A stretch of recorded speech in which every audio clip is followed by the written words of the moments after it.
in Gambian ku am any question na ñëw ci plateforme si face ñu ak seen question ñu answer seen question amuñ luñ ci ragal amul lu ñuy daw lépp nañ ko def ci njekka ak taranga ñu respectante su boobaa lépp luñ teg ci table bi dinaa ko gestu dinaa ko answer amul dara luñ ciy daw su ko defee nga xam ne ëllëg si biir kenn du ñëw fii ci plateforme yi wax yeena waxi kasaw yeeg affaire yooyu ñun we are ready and available to the people to discuss whatever concerns they have, answer whatever questions they have. su ko defee nit ñi seen xel gën a dal ci ñun xam ne ñii day utee nañoo ak ñeneen ñi. Thank you very much.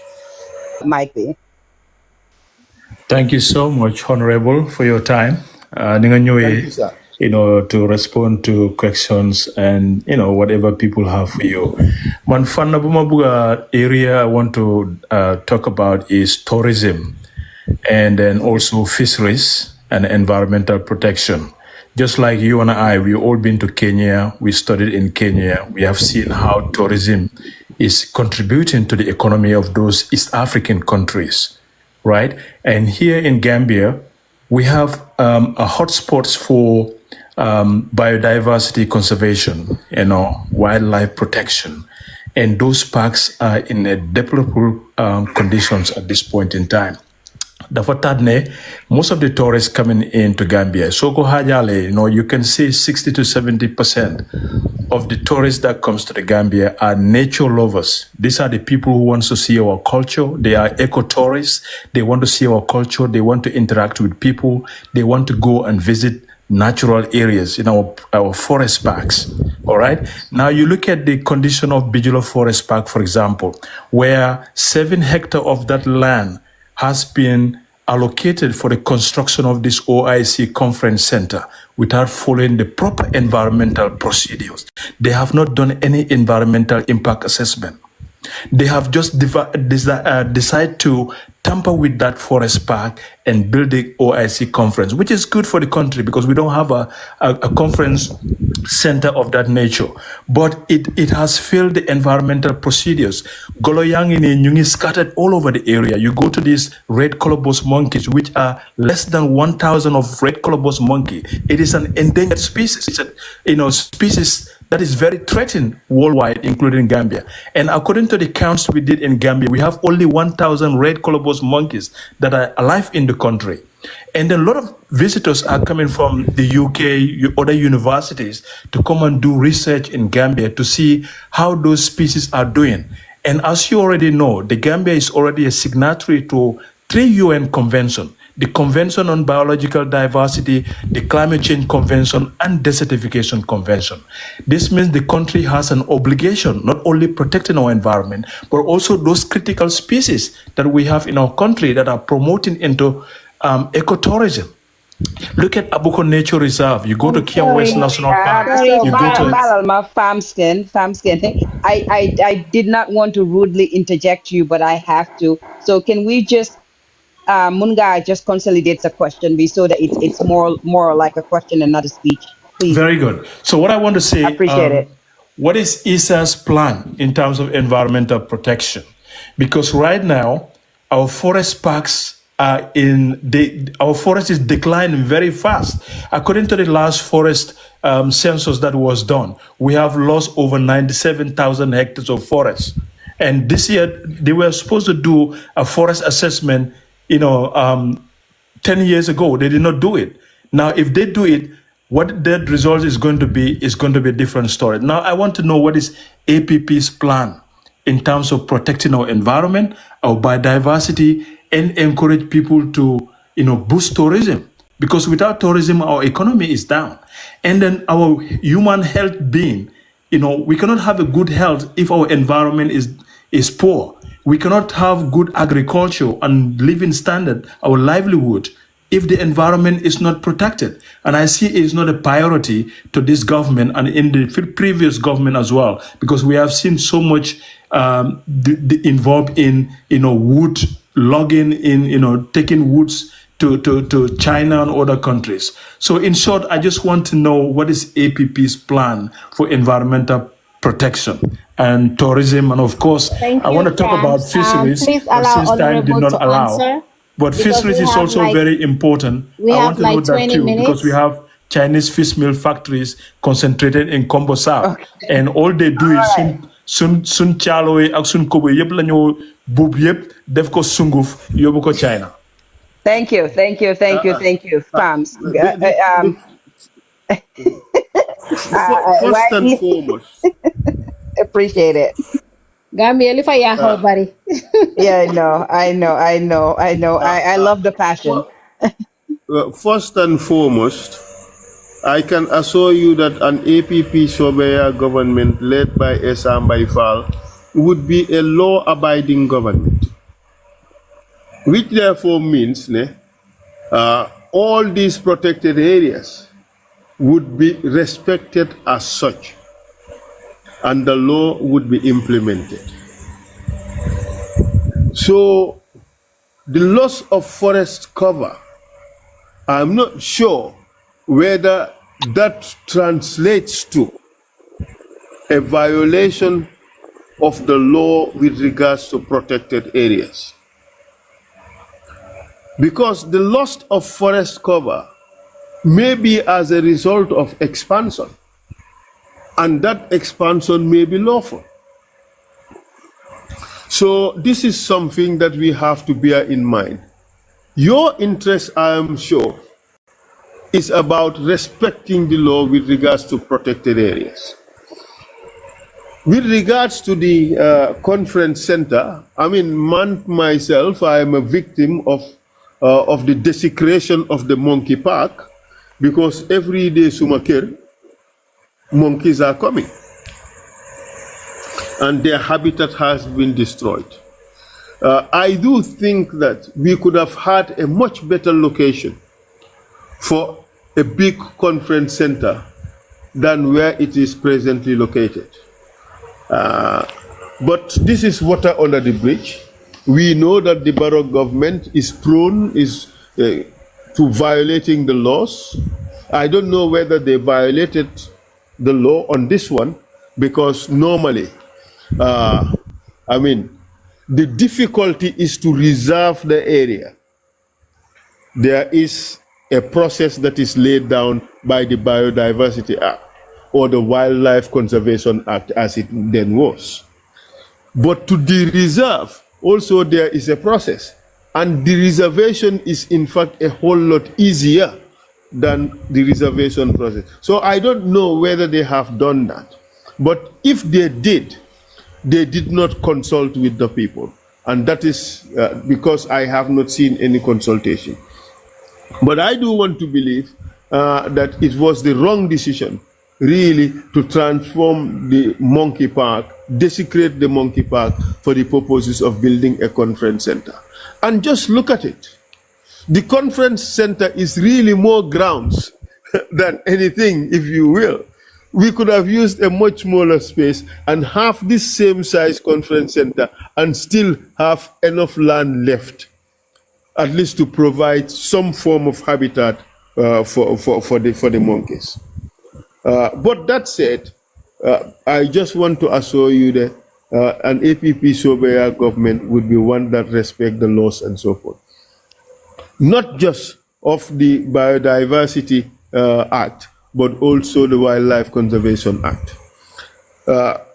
In terms of tourism, you see, the biggest problem is our tourism is such that a good number of the tourists that come to Gambia leave Gambia and go to Senegal.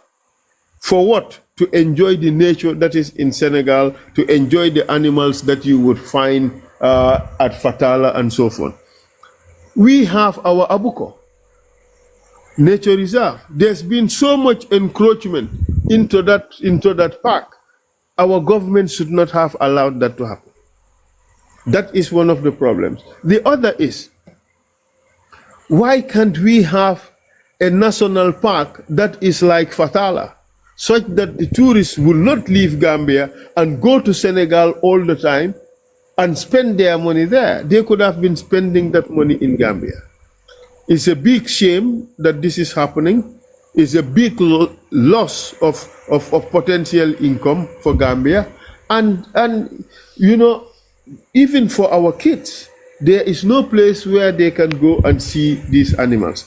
It is a very sad situation.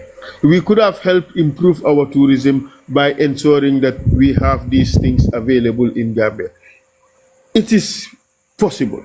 We just have to go to South Africa or one of the countries in Southeast Africa which have the capacity to do these big parks with animals, and they would help us do this. Just like we had benefited from the Netherlands during the time of Mr. Brewer. These things are possible to do, but we need a government with the know-how, we need the government with the purpose, we need the government with the political will to do these things. Unfortunately, as you have recognized, we have a government that is not interested in these things, and therefore they are doing a great disservice to the Gambian people. An APP Sobeyaa government would take all these things into account, and we would ensure that the law is respected. We would ensure that we take the necessary measures to boost our tourism, including the possibility of building a suitable park for animals, such that our tourists would not have to cross the border, go to Senegal, and spend their resources there. This is how a responsible government would think. This is how a responsible government would act. Be rest assured, APP Sobeyaa government would act accordingly. Thank you, my friend. I hope that answers your question. Yeah, thank you. Famsken, bepere so demee si APP Sobeyaa media page bi. Questions yini nga laite nini yep, most of them have been answered. So follow APP Sobeyaa media page bi so you can educate yourself more. But we're happy to take more questions next time. So kodefe ñu mëna dem ci keneen. Is it Jamie or Mike? No, I think it's Mike. Queen. Jamie has been going back and forth, I guess. Okay, so yeah, Jamie, I'm sorry. Let's take Mike Sala, and then Jamie, you'll come next, please. Mike, Mike, let's consolidate the questions. Well, okay, I'm gonna try my best. Thanks for the opportunity, anyways. Hello, Mr. Faal. And hello, my friend. Yes. Did not try my coin. I mean the thing. Maybe into one if I can. Man, don't jot down link downward. So I think I'm gonna bring that up, and then maybe my coin go into one question possibly. Mine, you promise a $50 million a year for youth, while also civil servants. Most of our civil servants earn less than $100, which is not a livable wage.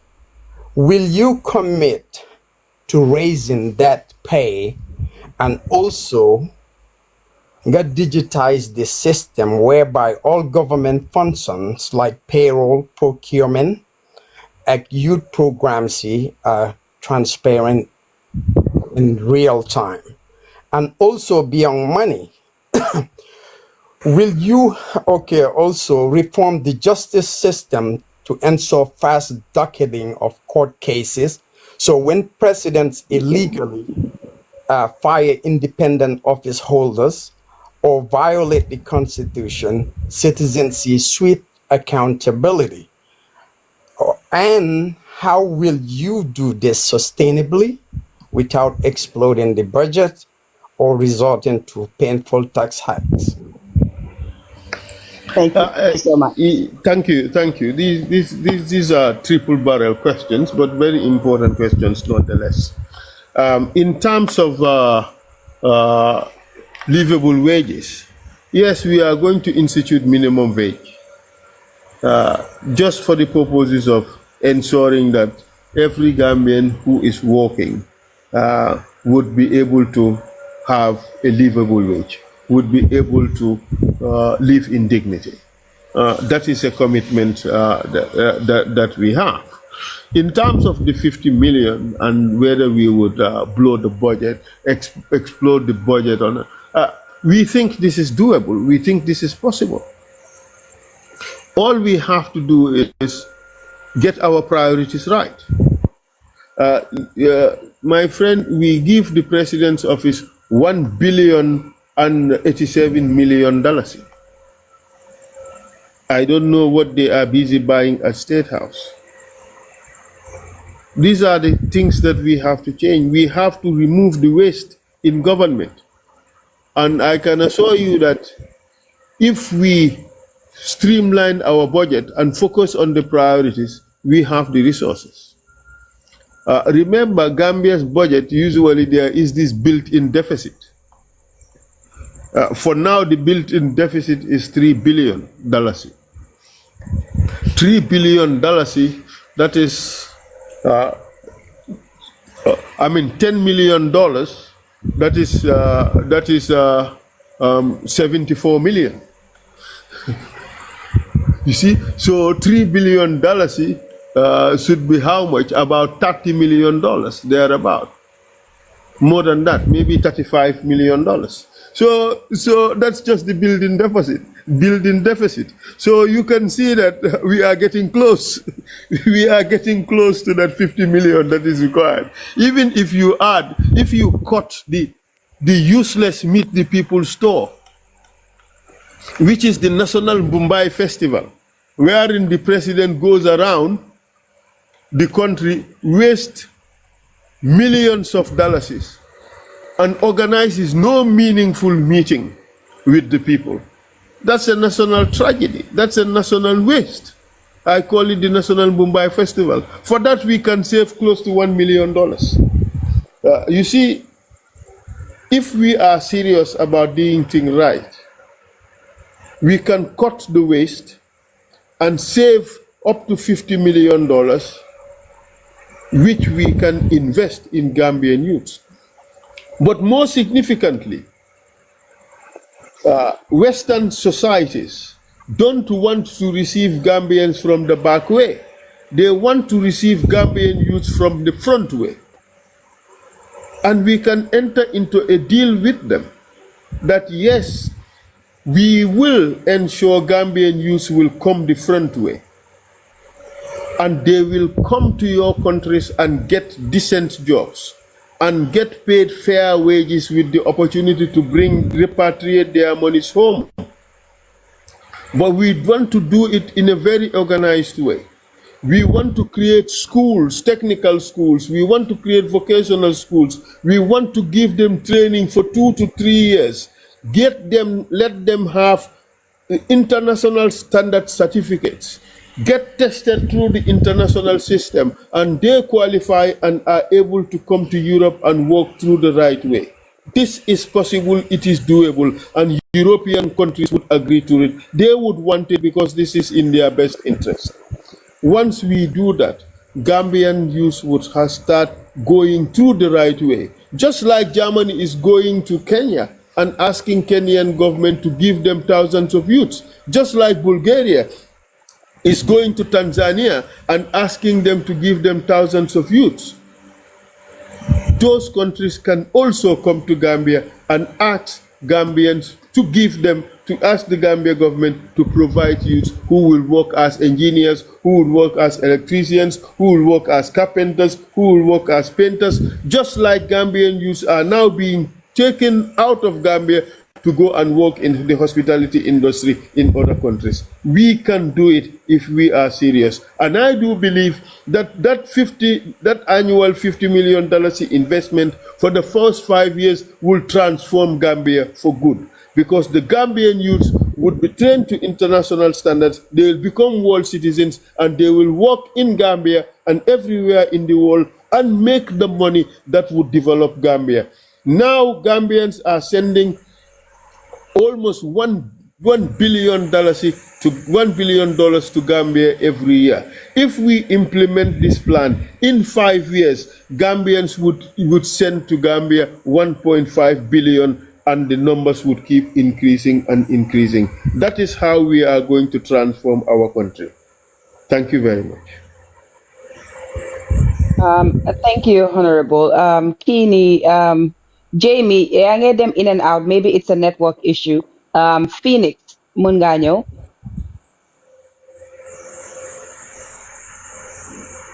Phoenix, are you there? Jamie ñëwaat na nañ ko may quickly rek because she's been going back and forth. Okay, Jamie, Can you hear me? Phoenix British la dégut olof. Yeah. Oh yeah, fortunately, yeah. Yes, we can hear you. Yeah, thank you. Sorry, Okay, just to introduce myself, Mr. President in waiting. My name is Alex Watts. You'll notice I'm the only white man here. I've lived in the Gambia for the last 4 years, and I was the author of the Gambian Safe Cities program, which was a national level digitized security program for the Gambia. So I know the Gambia as an outsider extremely well, and I have a great love for the country. I'm currently in the UK. I've listened to what you've said about obviously the initial objective is for you to win the election next May, which I would encourage you and hope that you do so. But in order to do that, I'm presuming you have a structured campaign plan. I have a lot of experience in the Gambia. I know how the government works. I know how the departments work. I'm fully aware, and please do not be offended when I say that corruption is the cancer in the Gambia and is the root of pretty much every other evil in the Gambia. And that is something that I think needs to be a priority. And secondly, you need to capture the support of the youth. Apart from the fact that demographically they're 75% of the vote in the Gambia. So my question is for you. I strongly believe, by the way, that in order to be able to progress at all, you have to sort out security in the Gambia. Security is the main reason why the tourism is failing. It is the main reason why it has become a hotbed for crime. And I mean not just international crime as well as local crime. So you have to sort out security. And the reason for that is you have to re-establish a rule of law. Because there is no, and again, I'm going to be blunt intentionally, there is no rule of law in the Gambia at the moment. All right, Felix, I appreciate it, but can we get to the question, because we have about 30 minutes, so we can get to other people. What is your plan to sort out security in the Gambia, and what is your plan to digitize security, digitize the Gambia? Because the two are linked, by the way. Thank you very much, Phoenix, for your question. I appreciate your love for Gambia and your wish for me to become president come December 2026. Thank you so much for this vote of confidence. I agree with you. Security is very important for Gambia's development. I also agree with you that corruption is what I call the cankerworm that eats into Gambia's fabric and is causing our underdevelopment to a considerable extent. I also do agree with you that we need to sort out our security if we really want to succeed, because the lack of security negatively impacts on a lot of sectors, and you've touched on some of them. Tourism is one, but even also corruption, because of the lack of security, a lot of thieves in Gambia would steal from government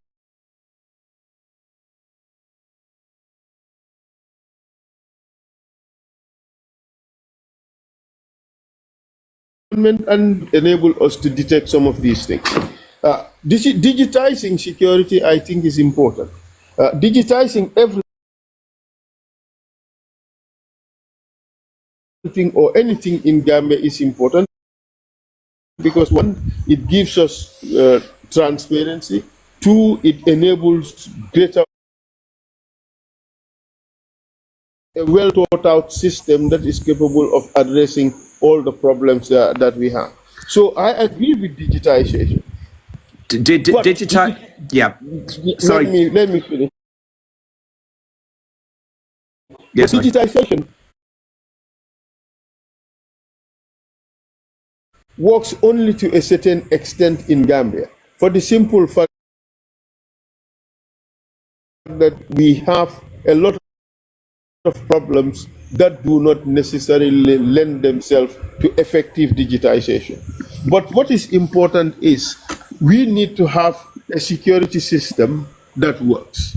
So security sector reform in Gambia, it's something that has to be taken seriously, and all the recommendations that were made should be implemented. Maybe Gambia does not necessarily need a very sophisticated system at this stage, but we need a system that works. We need a system that is able to track who is in the country, who are they, where are they from, where they live, or what kind of papers they have, what is their right to stay in this country, what is their source of income, is it legit, is it illicit, and things like that. These are things that we need to know. If you look at Gambia, there is a lot of white-collar crime, especially scams that are happening, which go often undetected, mainly by foreigners. We should be able to detect these things. A lot of crimes are committed by foreigners. We don't even know where they live or who is their host in the country. These are things that we need to address. But perhaps we can also go beyond that and put in place the necessary digital infrastructure to be able to detect cyber crimes, to be able to detect financial crimes, and to ensure that really there is greater security in the country. To what extent should we go? I really don't know at the moment.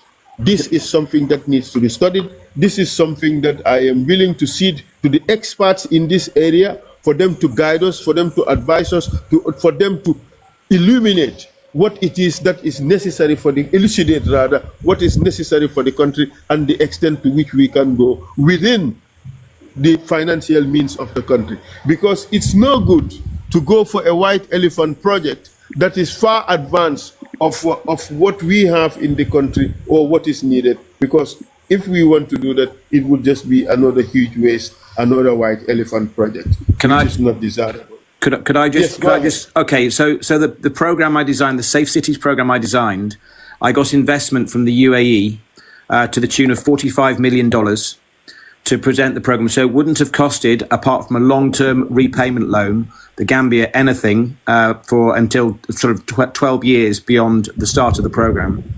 I would be happy to send you that structure. And the reason I'm saying it is it is an innovative program. It will propel the Gambia 15, 20 years ahead of where it is right now. And it's not complicated. It's actually very simple. I appreciate, but this sounds more like a pitch, really. No, it's not. It's not. The reason why it was rejected by the government was because the government realised that once it was implemented, they would have all been found out, because it is the most powerful tool against corruption. Digitisation is your most powerful tool against corruption. All right, but Phoenix, I do agree that it lends to greater transparency, and transparency helps reduce corruption. So to that extent, we agree. Whether what you have is a program that works for Gambia or does not, I really don't know. I'll be happy to see it, but be rest assured that we're all talking about the same thing. We have similar objectives, except for the fact that your objective is basically very subjective. It's coming from you, a person who is interested in a particular program being implemented in Gambia. My objective is the achievement of certain goals to ensure greater security in Gambia, both physical security and security of resources. So I'll be happy to see your program, but not only that, but also to put it to the experts, for the experts to take a look at it and advise whether this is the best thing for Gambia in its present stage of development. And be rest assured, I don't care where it comes from. For as long as it is something that advances the best interests of Gambia, I am in, because it's only Gambia that I see and nothing else. Thank you very much, my friend. Okay. Nice. Phoenix, can you please,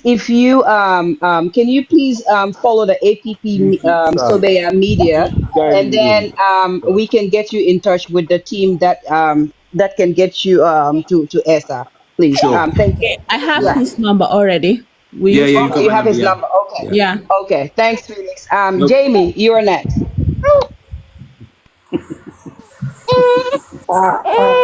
Good evening.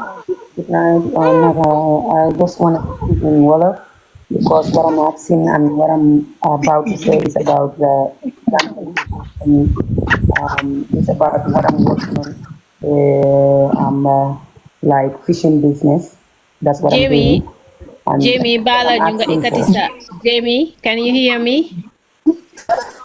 Yeah. Wa deguñ la bu baax so ñëwal you know speaking Wolof as usual. Yeah. Okay, go ahead. Dama bëgg a wax ci Wolof pour ngeen baalal ma Jamie mi ngi Gambia network am bi. Waaw mu ngi drop rek yaa ngi move delluwaatal fi nga nekkoon it was a better position.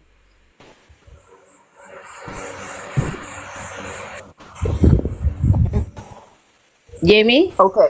Can them see run things until Jamie network and be stabilized? Run things, munga ibisa mic.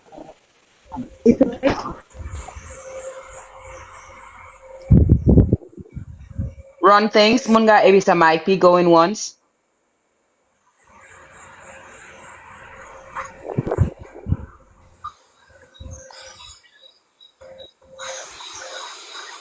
Run things. Assalamu alaikum.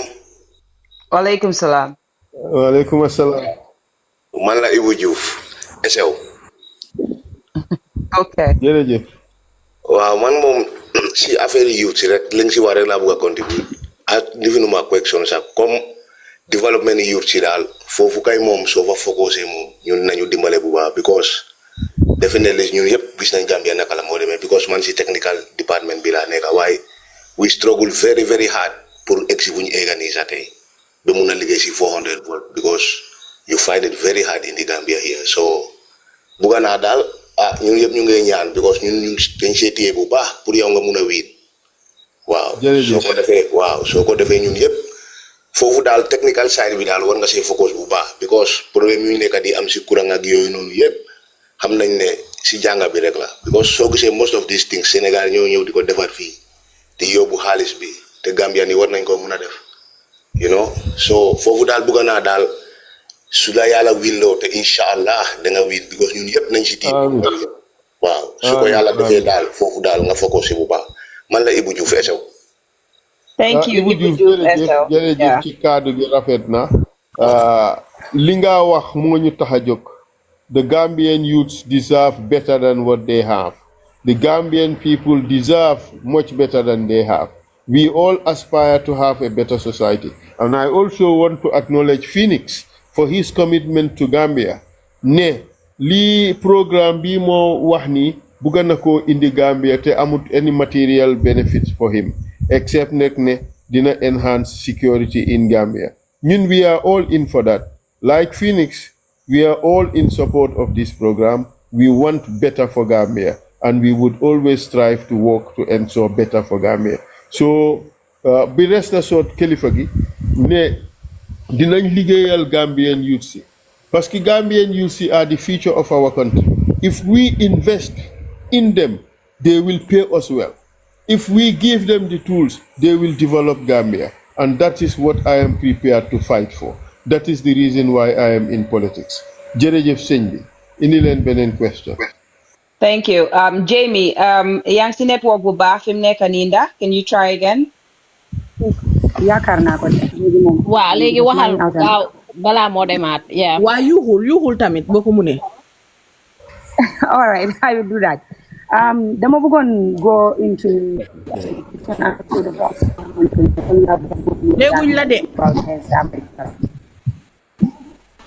ma ne dama bëgg dafa am li nga xam ne moom laa bëgg a gomloo some of our Gambian people because dama dee am argument some argument yi nga xamante ne dafa dem towards Essa Faal in that part ak also si affaire si lu ma nekk di yëngu nii tam ma bëggoon laajte oncle Essa Faal lan mooy tànkam pour jàppale jigéen ñi ci wàllu boobu so I'm going into like ma bëgg a si affaire jigéen ñi ak doomi Gambia ni pour ñu gëm ak concept bu ñu am si affaire Essa Faal about the TRRC dañ ko génnee seen xel ñoo xam ne nit ki nga xam ne dafa taxaw ci suñu réew pour mun a génnee dëgg bi nga xam ne moo nëbbu woon mu dem ba gis ne lu mel noonu repeating itself kon mu war a taxaw mu ne loolu dafa war a génn warta am mu taxawal boppam pour mu mun a xamal Gambian si ne li nga xamante ne ñu ngi ko doon fees ñu taxaw pour génnee dëgg bi feeñ ñëwaat nañ lu mel noonu mu ngi bëgg a repeat itself so I am here pour ma taxaw président ma nekk ak doomi Gambian maa ngi taxaw président pour ma fight loolu bu mu amati kon doomi Gambian si war nañoo génnee li nga xam ne moom lañ teg seen xel ci affaire waa Uncle Issa towards the TRRC because dama dee am argument a lot about that pour affaire TRRC bi naka la moo duggee TRRC muy ñëw fi mu ne dafa taxaw affaire présidentielle ma ne ko ne lii dafa nekk loo xamante ne daf ñu war a xamal ne lépp li nga xamante ne nekkut yoon jaaduwul yoon nit bu ñëwee pour fight ko rek dañ ko war a jàppale si kaw loolu as doomi Gambian ok suma question bi towards man lu ma nekk di yëngu mooy affaire jën bi trollers si lu fi nekk yaa jën laa dee jaay foncewul waaye comme ñun li nekk di face difficulties yu nekk di face si biir géej bi ak li nga xamante ne trollers si ñu ko lor ak di lor ñi nga xam ne doomi Gambien si nga xam ne dañoo dem nappa pour indil ñu jën yi so ma bëggoon nag pour laajte oncle May Faal comme lan moo nekk xalaatam ak lan moo nekk tànkam pour jàppale jigéen ñi si wàllu boobu trollers si ñu nekk Sergen jërëjëf xaaral ma answer question bi balaa moo gën a gudda su ko defee bu ma fàtte any of the points yi nga raise bàyyi naa xel ne yaa ngi raise yëfi jigéen ñi yaa ngi raise yëfi TRRC ak yaa ngi raise yëfi jën yi bu ci njëkka mooy yëfi jigéen ñi ñun dañoo ñëw with xam nga soo seetee Gambia situation baa ngee change quite dramatically school boo dem léegi jigéen ñaa ëppa classe boo dem jigéen ñaa ëppa soo seetee exam results jigéen ñi are doing better than the boys so ba tax all laws or all norms or all societies arrangements yi nga xam ne dafa ensure discrimination against women dañ ko war a eliminate CEDAW should be respected, should be honored more in its observance than in its disregard. That's as happened in many places. So ñun jigéen ñi dañ leen war a wax jox cër biñ leen war a jox ci society, both in terms of employment, in terms of salary, in terms of other discriminatory practices yëpp ñu eliminate ko. That is one thing. The other is empowerment of women. Gaay ne soo jàngalee jigéen jàngal nga family, soo empower a woman empower nga a community. Ñun we would put in place programs yoo xam ne dafa empower jigéen ñi by helping them with provision of finance, with provision of skills, provisions of entrepreneurial training and things like that, such that jigéen ñi can do their own businesses, they can take care of the homes and things like that. Simply because also jigéen ñi ñoo gën a serious in business. They tend to be more successful generally in business than us men. So therefore ñun feel nañ ne since this is a very important demography in the society, the government should invest in that. moo tax already fi mu nekk rek sax APP Sobeyaa ñu ngi invest massively in Gambian women. soo seetloo kër boo dugga Gambia jigéen ñi spend a lot of money on eau de Javel, on soap, on madar, on omo. Kër goo dugga Gambia jigéen ñi are spending a lot of money on that. te loolu yëpp ñu ngi koo importer Sénégal. APP Sobeyaa mooy the only political party in Gambia boo xam ne mu ngee dajale jigéen ñi in numbers of between 20 and 30 di leen jéemantal nañoo mën a defalee lii seen boppa. Instead of ngay jox nit ki xaalis pour mu jëndi omo jëndi affaire yooyu nga jàngal leen niñ ko mën a defaralee seen boppa. And they organize themselves in small groups yoo xam ne dinañ bugg di defaral yii seen boppa di ko jënda ñoom seen groupe ba pare di séedoo seen profits. So that is a form of empowering women. This is just one minuscule part of what we are prepared to do for women in Gambia. So di nga gis ne lii wane na ne ñun nekkut ne dañoo wax rek, ñun dañoo wax dañoo jëf.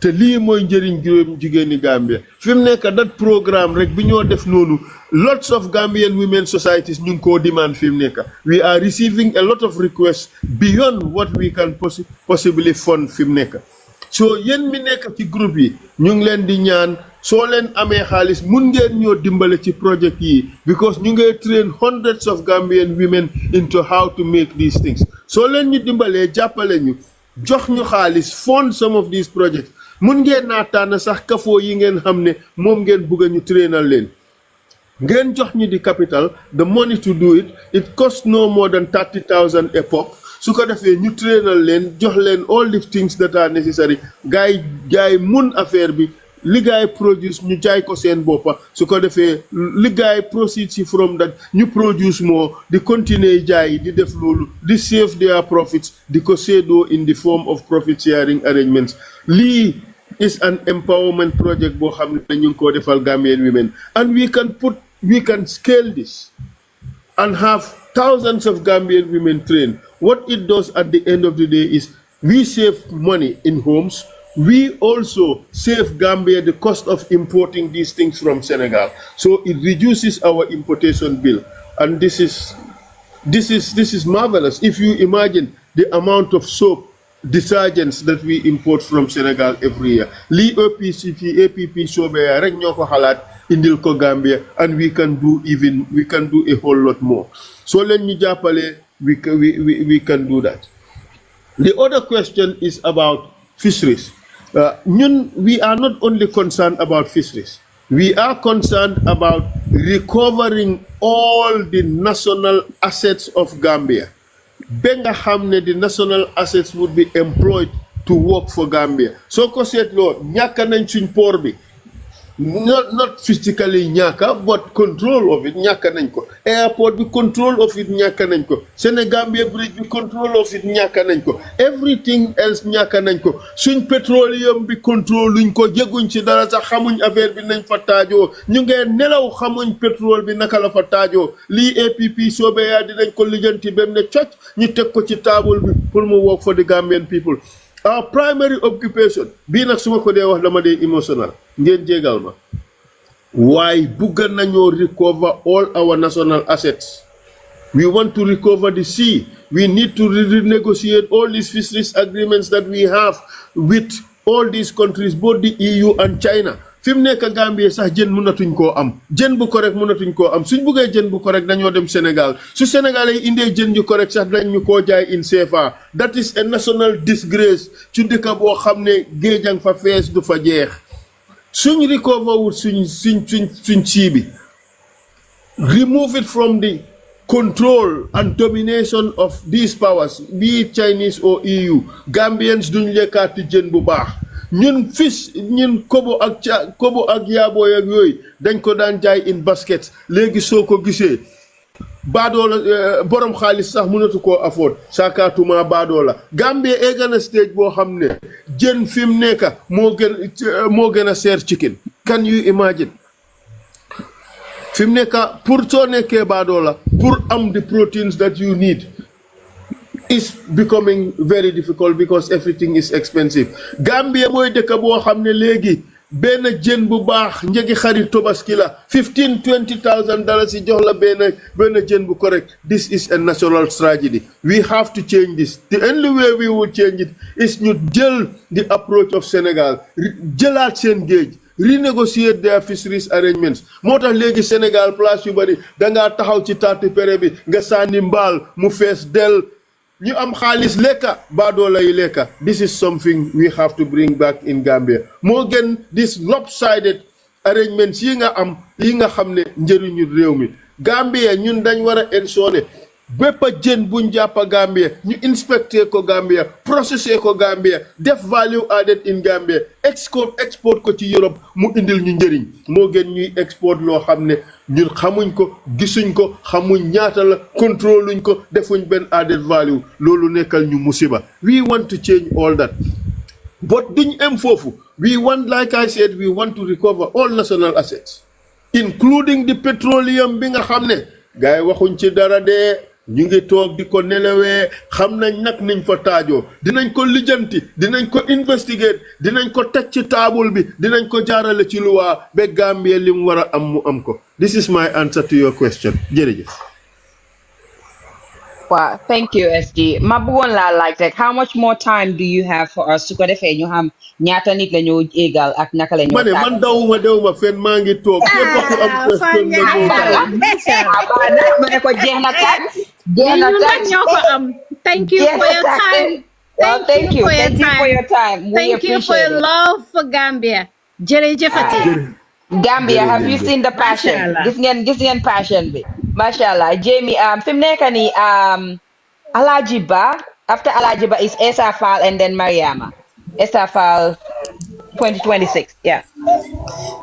Assalamualaikum, President Faal, maa ngi laa nuyu. Fay naa la lu bari.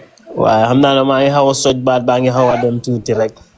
amul problème. waaw man lu ma bëggoon a laajte mën naa laajte la waaye du laajte waaye comme lu ma bëgg a joxe mooy comme yow sa speech yu nga dee joxe ak sa waxtaan yu nga dee waxtaanal si askan bi naka nga mun a jeexee waxtaan boobu noonu pour nga mun koo def si soose si joola si pël ndax because am na ñoo xam ne nii nekkul di dégg message bi nun ko war a déggee te yenn saa yi da nga dee wax yoo xam ne wax yu jaar yoon wax boo xam ne la ñépp ko war a dégga Gambia bi yëpp ko war a dégga ak agenda bi tamit naka nañ ko mun a jaayee nit yi ñoo xam ne nii duñ ko mun a génne si language boo xam ne nii ñépp mun nañ koo xam ne ñépp mun nañ koo dégga daal because am na ñoo xam ne nii binda yeeg yooyu noonu duñ ko dee mun a understand naka nañ mun a defee boo mun a jaay nit yi yooyu noonu because suma mbokk bu nekk maybe Saare Borjo wala suma beneen mbokk bu nekk Fooñi naka nañ mun a ground work boobu naka si ban fan nañ ci tollu naka nañ mun a defee bu nit yi jot si daal. jërëjëf important question nga laaj loolu is one of the challenges that we face at the moment. amoon na time a lot of my statements dañ ko daan jàllale ci soose ak fula am na time sax try nañ joola but you would recognize that it's also difficult xam nga to communicate in all languages but no excuse comme ni ma ko daan defee TRRC rek pour ensure ne every Gambian gis na boppam ci li ñoo def ñu nit suñ campagne bi dinañ ko defee noonu am na loo xam ne we are working on it bu soobee yàlla kera bu mu sottee dinañ ko unveil to the Gambian people which I think the Gambian people bi dinañ ko appreciate lool fi mu nekk really nekkuma in a position pour explain in great detail but I appreciate li nga wax dafa important pour ñu reach every Gambian wherever that Gambian is including those Gambians who are abroad because I believe that Gambians in the diaspora also matter because they are critical to Gambia's survival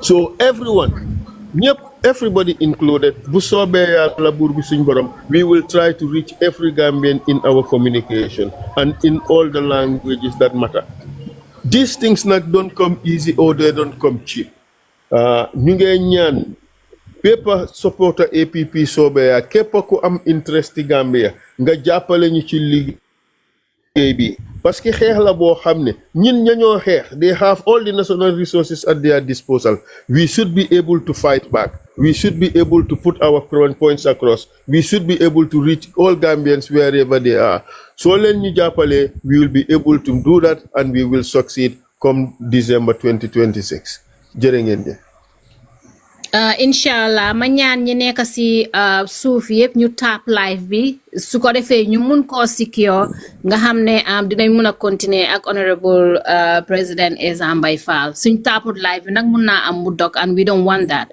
please tap leen live bi ngeen share ko and then na gift si ñëw all right Mel fi mu nekk nii it's Hollywood ak I think it's Mariama before Hollywood Mariam la kay Mariam li ma leen bugg a wax ñi dee toog ci TikTok bi yëpp di dangaam nekk keyboard warriors ñëpp indi leen tey na gaay laajte lépp whatever they want lépp lu gaay sànni pare nañ ko handul. Amul tiit amul ragal amul yoxi amul daw. waaye ñoom sax war nañoo gis bi nga dooree ba léegi amul benn question boo xam ne fumble nga on that question.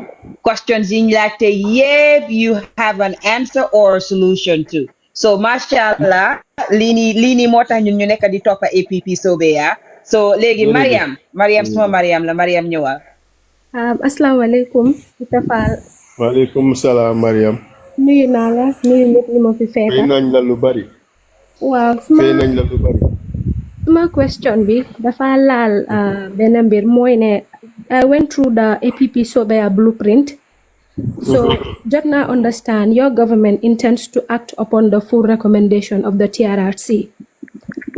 So my question to you is, how do you intend to balance justice, accountability, and reconciliation so it will not be mistaken as a witch hunt, as a lot of people currently have that kind of mindset? So what would Essa do different with regards to these two things? This is why I like Gambian ladies. Gambian women are very smart and very intelligent and very articulate. Jerejef, my sister, laajte nga a very important question.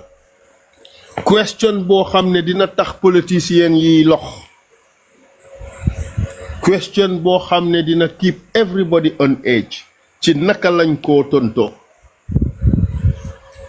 Li ma la bëgg a wax mooy ne Gambia dafa nekk ci situation boo xam ne yes, accountability, justice is important. ñun ñëpp d'accord nañ ci loolu. In fact ñu bari dañ dee wax ne there cannot be any full or meaningful reconciliation without justice. Why? Leen na lañ war a xam. Yes, justice is important. But what is justice pour ñun? It's something that we would have to examine. Fim neka, I am not talking like the lead counsel of the TRRC who participated or who wrote most of the recommendations of the TRRC. No. Now I am talking as a politician. Ko xamne possibly I can be president of the Republic of the country and wara solve a big problem. Duma def comme Adama Barrow de di dodge problem bi di kick the count down the road. Di nax nit ñi dinaa def lii dinaa def lale déet meluma ko. Man dama answer the question head on. Yes, accountability is important. But what form of accountability? Are we fixated on the Western notion of accountability? Mooy yóbbu nit ki court, ñu judge la, sentence la 50 years in prison. Ndax dañoo embrace other forms of accountability comme li gaay def in Rwanda, nga xam ne dañ indi a traditional method called gacaca in which does not necessarily entail having to go to prison for long years. Lan la Gambian yi buga? This is one question. The other issue pour man mooy ne, yes, accountability is important, but Gambia needs more reconciliation, cohesion and unity. Loolu mooy yóbbu Gambia kanam and not necessarily accountability. What does Gambia want? Man, I want to think the Gambians want to start moving forward. Gambia wants to start putting the past behind it. Gambians want to reconcile and unite and move forward as a nation. Gambia wants to put aside all these isms and schisms that have divided us for the longest time, be it tribalism, be it differences in language, differences in region and things like that. To the extent boo xam ne man foog naa ne fi mu nekk Gambians war nañoo focus more on programs that unite us, focus more on programs that increase our cohesion, focus more on programs that increase our reconciliation and reparations for those people whose rights have been violated or people who have been victimized. So ko seetloo ne the Adama Barrow government Deputy TRRC make its recommendations. The guy accept the reparations package. The guy put in place the reparations law. Fay nit ñi dara. suñ defoon fi mu nekk proper reparations fay nit ñi liñ leen war a fay or even more ñi nga xam ne soxla nañ medical treatment ñu jox leen medical treatment ñi nga xam ne def nañ leen yenn mbugal yi government def the necessary reparation that is necessary. Maybe reconciliation would be easier. Maybe healing would be easier. Maybe forgiveness would be easier. These are the things that I am willing to focus on. Yes, accountability is important, but it is not the most important thing. I will focus more on the things that will take us forward. Accountability only takes us backwards. But while I will focus on it because it's important, I will focus more on the things that would unite us, the things that will bring us together as one, the things that would help Gambia move forward. That is my answer to your question. I hope it satisfies you. Thank you. Thank you very much. Thanks, Jay. Film nekk ni Hollywood.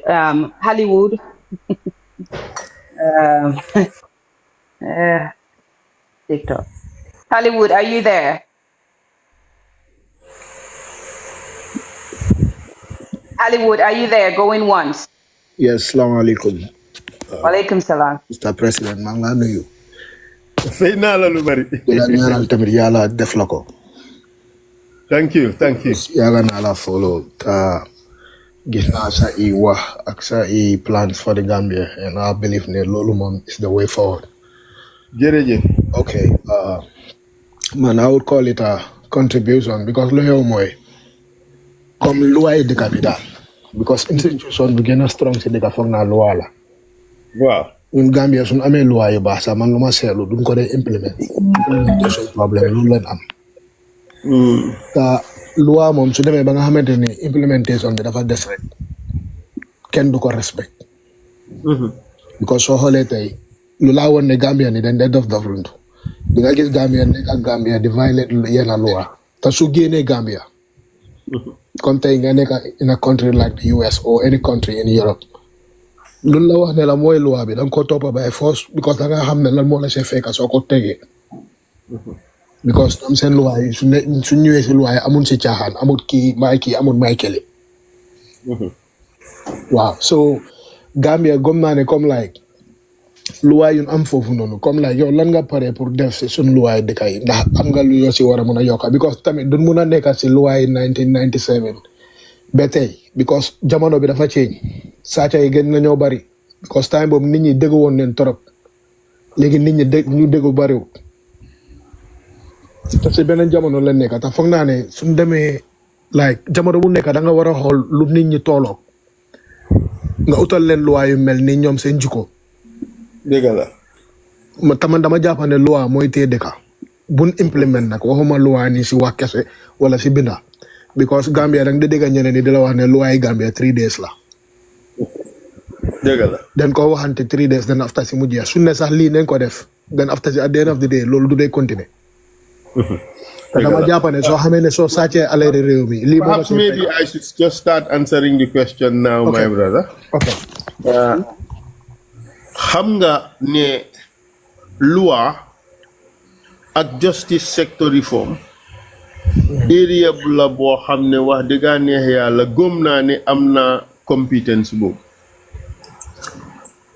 parce que réeréewut ñu bari mbir ne mus naa nekk acting parliamentary council pour Gambia mooy kii binda loi bi waaw te loolu lu ma jàngala te liggéey naa ko for the International Development Law Organization in Rome di def justice sector reform ci ay dëkka ba ma nekkee East Timor even before ma nekk deputy general prosecutor bokkoon naa ci ñu daan bindal dëkka bi loi bokkoon naa ci ñi daan def justice sector reform so foog am naa yaakaar ne area boobu nekk na area boo xam ne am na lu ma ci xam so na la leer ne kera bu ma yàlla dénkee nguur gi dinaa def very deep justice sector reform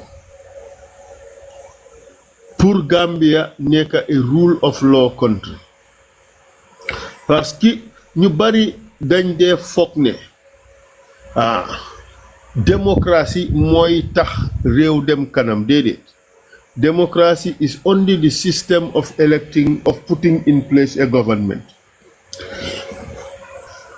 But rule of law mooy tax dëkk dem kanam mooy isi certainty in the system mooy tax nepotism bi génn mooy tax corruption bi génn mooy tax change real veritable change mun a am in any society.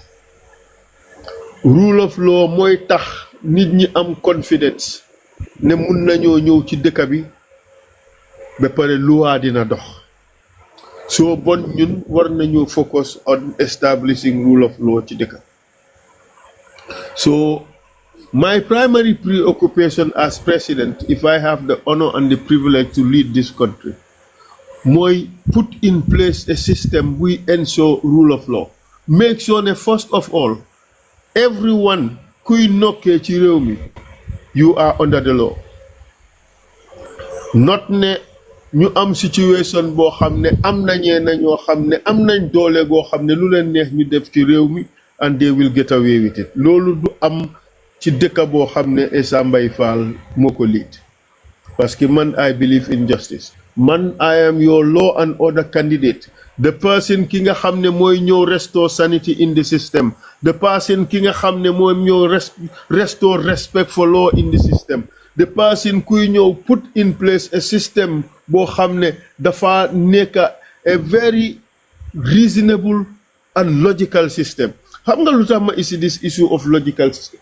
Kerala déglu gis nga scammers yi njàppoon ñu doon jéem a scam people of millions ñi nga xam ne dañoo jox Gambia a very bad name ñooñu lañ jàppa foog naa few months lañ leen dañ leen fine ay $20,000 also in default, few months in prison. Can you imagine what kind of tragedy is that? You know you don't have joyride ak living drifting nga sentence leen for 3 years. Xale buñ téye ak benn joint bu ndaw nga sentence ko for 5 years in prison. Loolu mooy lan? Does that really make any logical sense? Nga xam ne am na lu fa jaar de am na lu fa xew de yow xool scammers ñii nga xam ne laa waxal nii ñu ngay jox Gambia a very bad name ñoo xam ne sax duñ doomi réew mi ñoo xam ne dëkkuñ ci réew mi faynuloo leen ay 300,000 ay 500,000 comme li nga fay ñi nga xam ne koo xam ne téye nañ ko benn oo ñaari bucks. So ñun we have to rationalize our system, make sure we have proper effective sentencing guidelines, make sure suñ law bi makes sense and the implementation of the law also makes sense. Foog naa day ne area bi Gambian si war nañoo am confidence in me ne lii war naa koo mun a def properly, lii war naa koo mun a def correctly. And also the law has to be sensible. Just imagine ñu téye benn xaleel benn baks ñu tëj la for 5 years nga ba pare di la feed for 5 years in prison. Loolu rek losses la ba pare demuloo jàngi for 5 years another losses mu ngi mel ni create nañ koo xam ne potentially in Gambian society ëllëg dafa nekk problème. Does that make sense? It does not. moo tax yii yëpp dama ko bëgg a rationalize through a veritable and very deep justice sector reform, a situation boo xam ne mara day taale Gambia the law will work for the people and people will obey the law. Loolu laa bëgg a indi in Gambia. Thank you so very much. Jërëjëf. Okay, Mr. President, I'm now one more point, right, please. Yes, no, sorry. Hollywood, hold on. Okay. Sorry. Because I'm not ñeneen ñu nekk foofu noonu. I'm going to make contribution. Wow, okay. Nañ ko gaawalantul. Would allow it, nañ ko gaawalantul. Okay, yeah. Okay, come like I'm not going to raise point about digitalized system. Kamandama gumne Gambia. fépp fu xaalis du dugga then war a try digitalize system yooyu yëpp because fake ñu ngay joxe xaalis binda receipt de am problème rek ci problème rek la ñoo dëkka because tapale yu bari si loolu la day jaar waaye da ngaa gis ne comme like suñ amee système boo xamante dañ ko digitalize in place boobaa dafa make liggéey bi easy pour élection amee audit yu ñu war a def ak yooyu noonu dafa yombal mbir yi ba bugg a dee waaye comme since kañ Gambia si joxe xaalis si bunti xaalis yi fu ñoo joxe xaalis bi la xaalis Halwood xaaral ma gaawal ko waaw ok ndax keneen ñëw I agree with your opinion APP Sobeyaa dañ bugg a indi e-government okay e-government boobu it goes beyond just the possibility of detecting financial transactions through transparency. We want an e-government boo xam ne dafa also serve oversight for efficiency and effectiveness, punctuality and commitment. So we want to bring a system boo xam ne Gambians, we would be able to know who is working for the country and who is working for himself. Okay. We want to put in place a system where at the end of the day, every worker would have a report card, a performance evaluation. So failure system bidahala is pure and simple. So that way, these people will work for the system. Gambians can do it. I know Gambians who can build this system. You see, guy danye, baro bugud lendem, nailer, lera lufidara. LEP is opaque. LEP is shrouded in secrecy. LEP is shrouded in documents that are doctored. YEP is shrouded in situations they offer no explanations. We want to remove all this. We want to ensure that the Freedom of Information Act has meaning for Gambians. We want to ensure that Gambians have access to all the information, to all the material. We want to insist on a system where people can police it. We want to ensure that there is a system where there is such transparency that there would be equality. And I want to believe that ne suma brother Bijel on the floor, that is what he wants to see in Gambia. APP Sobeyaa has given its commitment to putting in place an effective and efficient system of e-government that would enable it to ensure efficiency in the system. Thank you very much. Thank you, SJ. Dama bëggoon remind viewers yi rek ne yéen a ngi déglu Honorable Essa Faal live. Hello everyone. Mr. President, I greet you. It's Lamin, you know. How are you, Lamin? I'm doing great. Fantastic. I just have a few questions to ask you, you know. It's about our standard water in Gambia. Our what? Standard water in Gambia. It's very difficult during rainy season to even go out because of the standard water everywhere in the country. So what are some of the infrastructural mechanisms that you can able to bring to make sure all those water run away for free movement? And another thing I want to ask you, are you hearing me?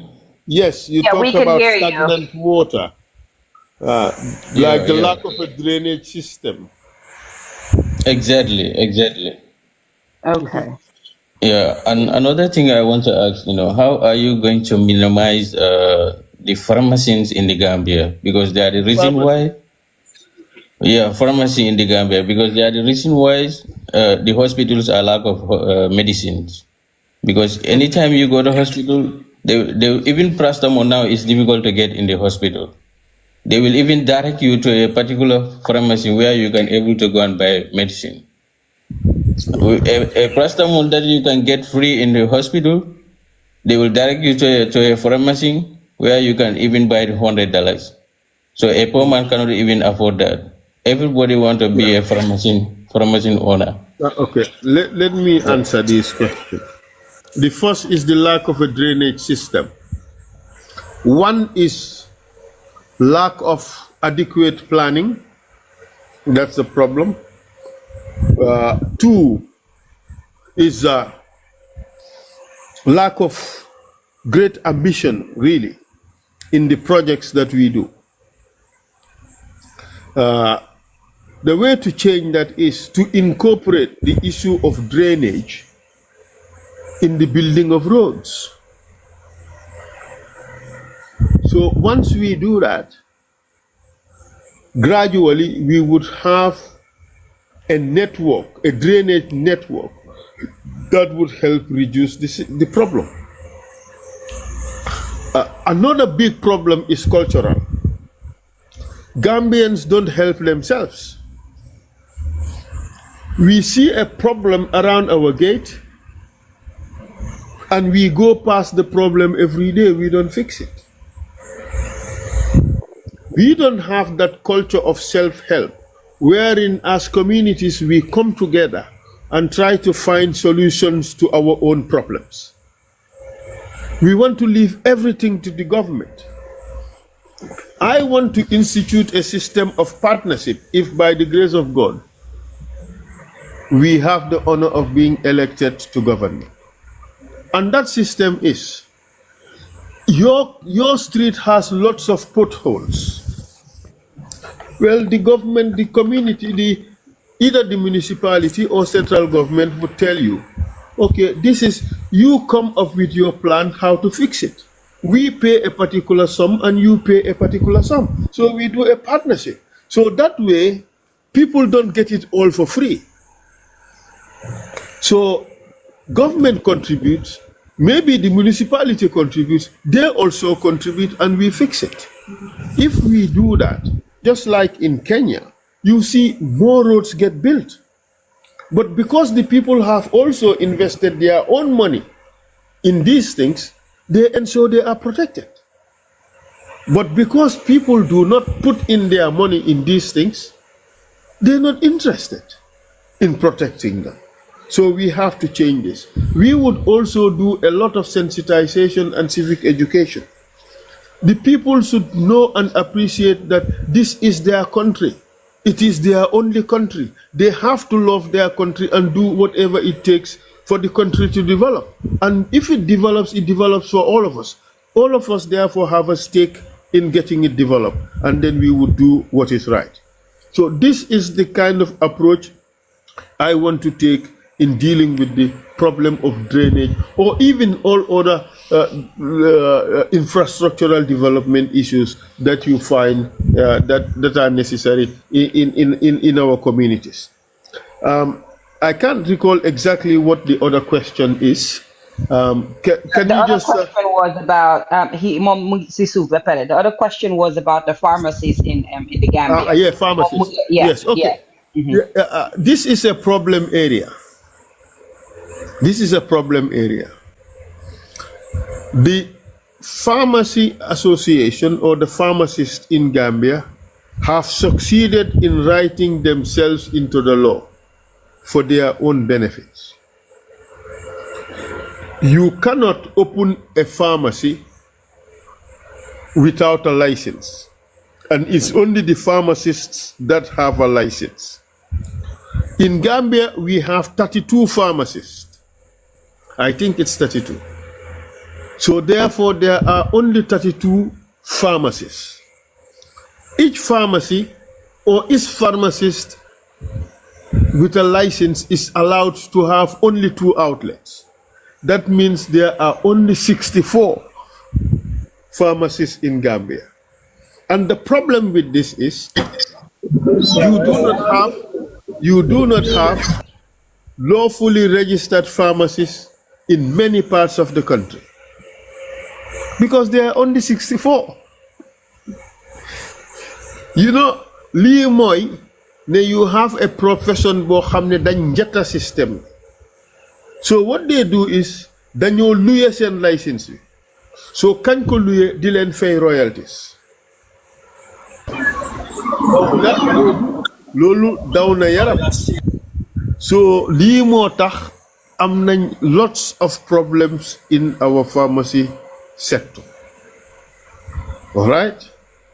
How do we deal with this problem? because tam dëkk yu bari ñoo am the same problem boo xam ne there is a lot of protectionism in the sale of medicine. How do we deal with this situation? Could we also allow, say, big companies that have the experience of running pharmacies to also have a license? Suñ defee loolu, then di nga gis ne there could be a lot of international companies that can come to Gambia. What that does is, because there would be more competition, you have more quality medicine and like more availability of medicine. Is that desirable for the Gambians? Man, I think from the consumer angle, I think it's the best situation. But of course, if you lose pharmacists in Gambia, it means loss of income for them. So why Funjar def a balancing act? We look at Gambia first. We look at what is in the best interest of the country, and we do reforms that are necessary. The system as it is causing a problem. It means we have fewer pharmacists than are necessary. We have to figure out, in negotiation, of course, with all the stakeholders, the pharmacists, the medical doctors, the nurses, and private business like Chamber of Commerce, we sit together and discuss what is the best situation for Gambia. I would support expansion. I will support more liberalization, but also I would support greater vigilance in oversight, because we don't want to create a situation as happened during the Aki, wherein you have substandard medicines that would cause havoc in the country. We don't want that to happen. So whatever system that is put in place, there should be enough oversight to ensure consumer safety and protection. But that aside too, I want to see greater supply. And greater supply can only happen if there is more liberalization. So this is the approach I will take to this question. Thank you very much. Next.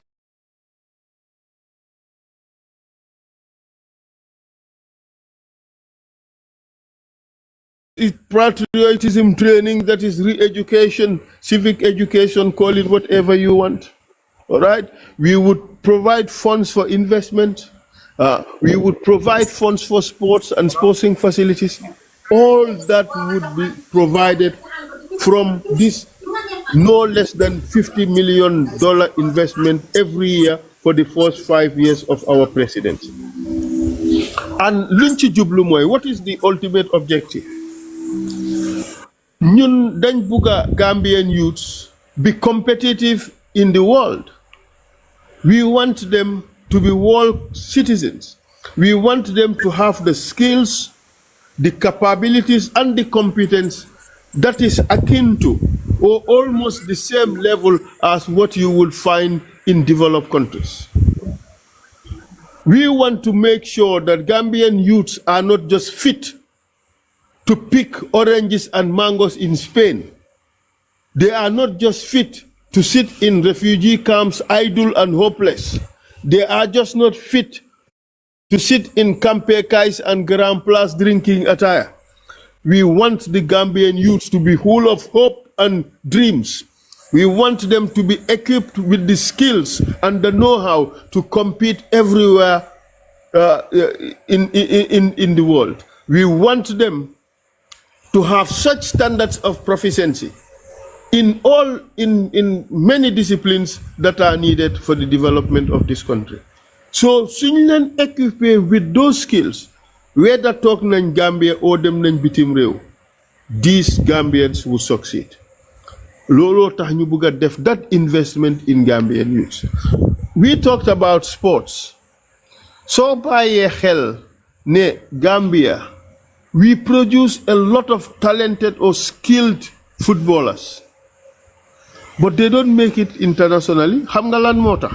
because we have such poor facilities boo xam ne yow balaa ngaa eega the professional stage xëj na am nga career ending injury, be it ankle, be it knee, be it hip, be it groin.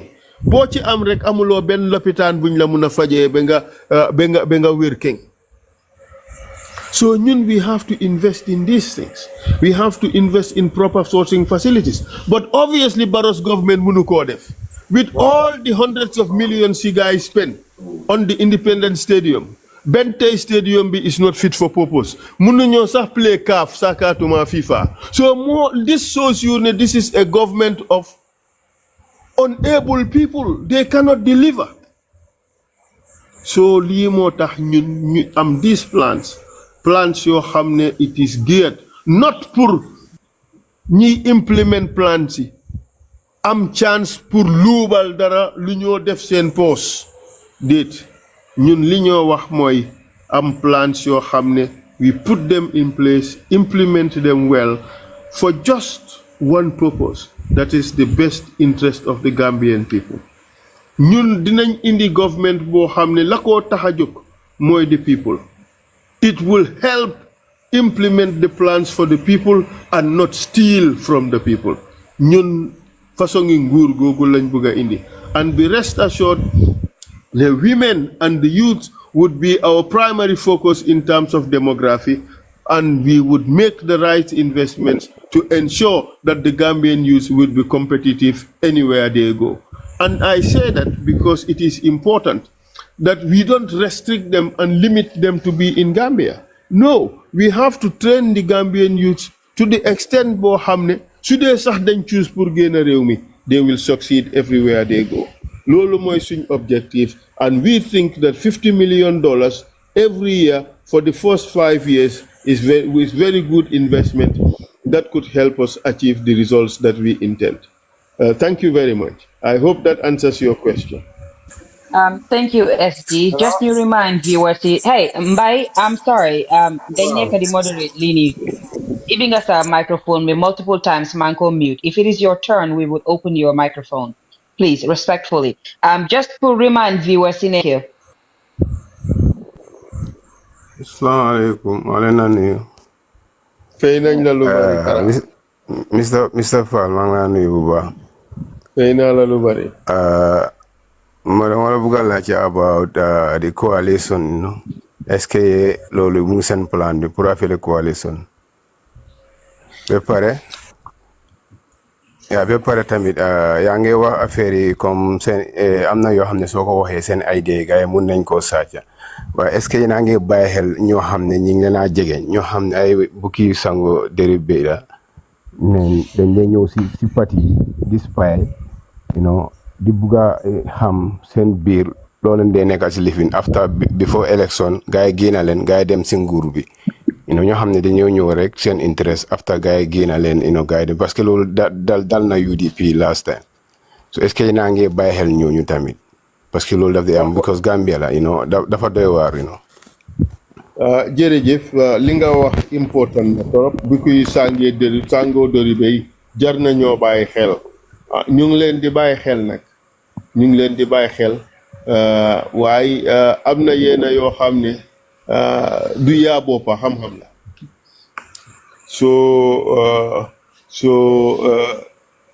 liñ ci war a mun a génnee daal dinañ ko ci génnee you know bu kuy sàngee dérivé yi suñ fogee ne mun nañoo succeed by being snitches and spies na gaay góorgóorlu loolu moom ñun dañ leen a seetaan nii rek xam nga am na ñoo xam ne dañoo ñëw dañ leen a bàyyi rek seetaan leen di leen ndeysaanal ñu teg ne ñoo ci nekka you know what li important thing mooy rek ne ñun lépp lu ñoo def rek nañ ko def in good faith loolu moo gën a important even though dinañ bàyyi suñ xel dinañ jéem a avoid problems dinañ jéem a avoid nit ñi sàcca suñ yenn yi even though I'm going to publish some manifesto and go publish, so it's a public document. ñëpp mun nañ koo jël. Why understanding the details and being able to figure out how to implement them, that is something else. Why li gën a important pour man rek mooy ne lépp luñ fee def rek whether ñun ñoo nekk in government or keneen moo nekk in government na doon loo xam ne moo nekk in the best interest of the Gambian people. Foog naa loolu moo gën a am solo. Talking about coalition, nit ñi dinañ dee coow coalition rek. ñun ñoo fi njëkk a door di oote coalition after 2021 election cycle. So ba tey fa lañ taxaw ñu ngi invite everybody ñu ñëw join na ñun.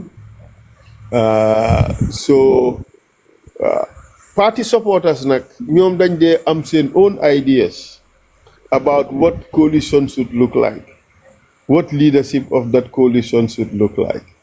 And ñun Gambia fii ku ci nekk rek da ngaa ràcca tey sa kanam. I think li gën a important mooy what is in the best interest of Gambia. Who is the person that has the best chance of winning against the incumbent? And who is the person that has the best chance of winning and the best chance of being the best president Gambia has ever had? And that is what we need. We don't want to trade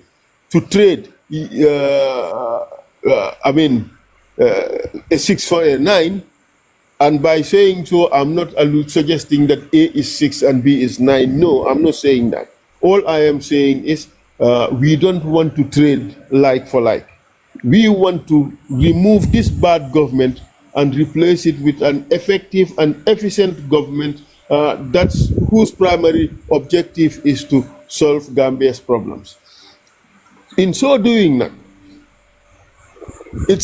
it would be arrogant for any single individual to sit out there and try to impose a particular arrangement. So I think the relevant parties, the relevant individuals should sit together and try to craft what they believe would be best for Gambia, and then they put it to the people for the people to decide. Ultimately, it is the Gambian people who would decide the configuration and participation in any coalition arrangement for 2026. Why leen laa leen bugg a wax Gambia gaa yi toujours ñu ngi ñoo mbaamal,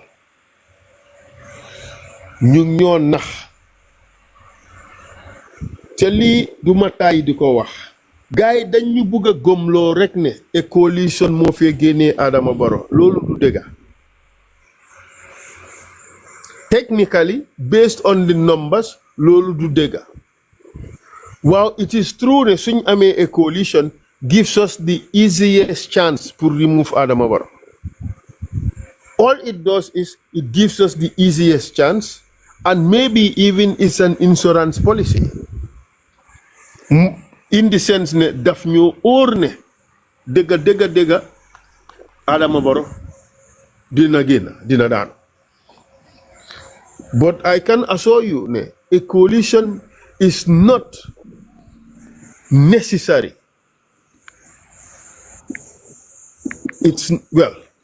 I just want to say the coalition is not the only scenario in which Adama Barrow can lose power. One single individual can beat Barrow. And I would give you my reasons for saying that. In 2021, Adama Barrow was declared to have 53% of the vote. Okay? The latest Afrobarometer survey showed that Adama Barrow's support had declined to 27%. So, bon mu ngi mel ni Adama Barrow lose na 26% of the support he had. At 27%, he could lose to one individual. Because last elections, Honorable Usainu Dabo got 27%. So if Adama Barrow could go down to say 27%, And for example, somebody like Honorable Dabo gets 27% and 1 vote, that person would win. And that would not necessarily be as a result of a coalition. Okay.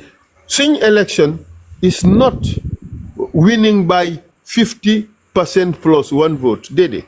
Our election is first past the post. It therefore means that kularawe bena vote rek win.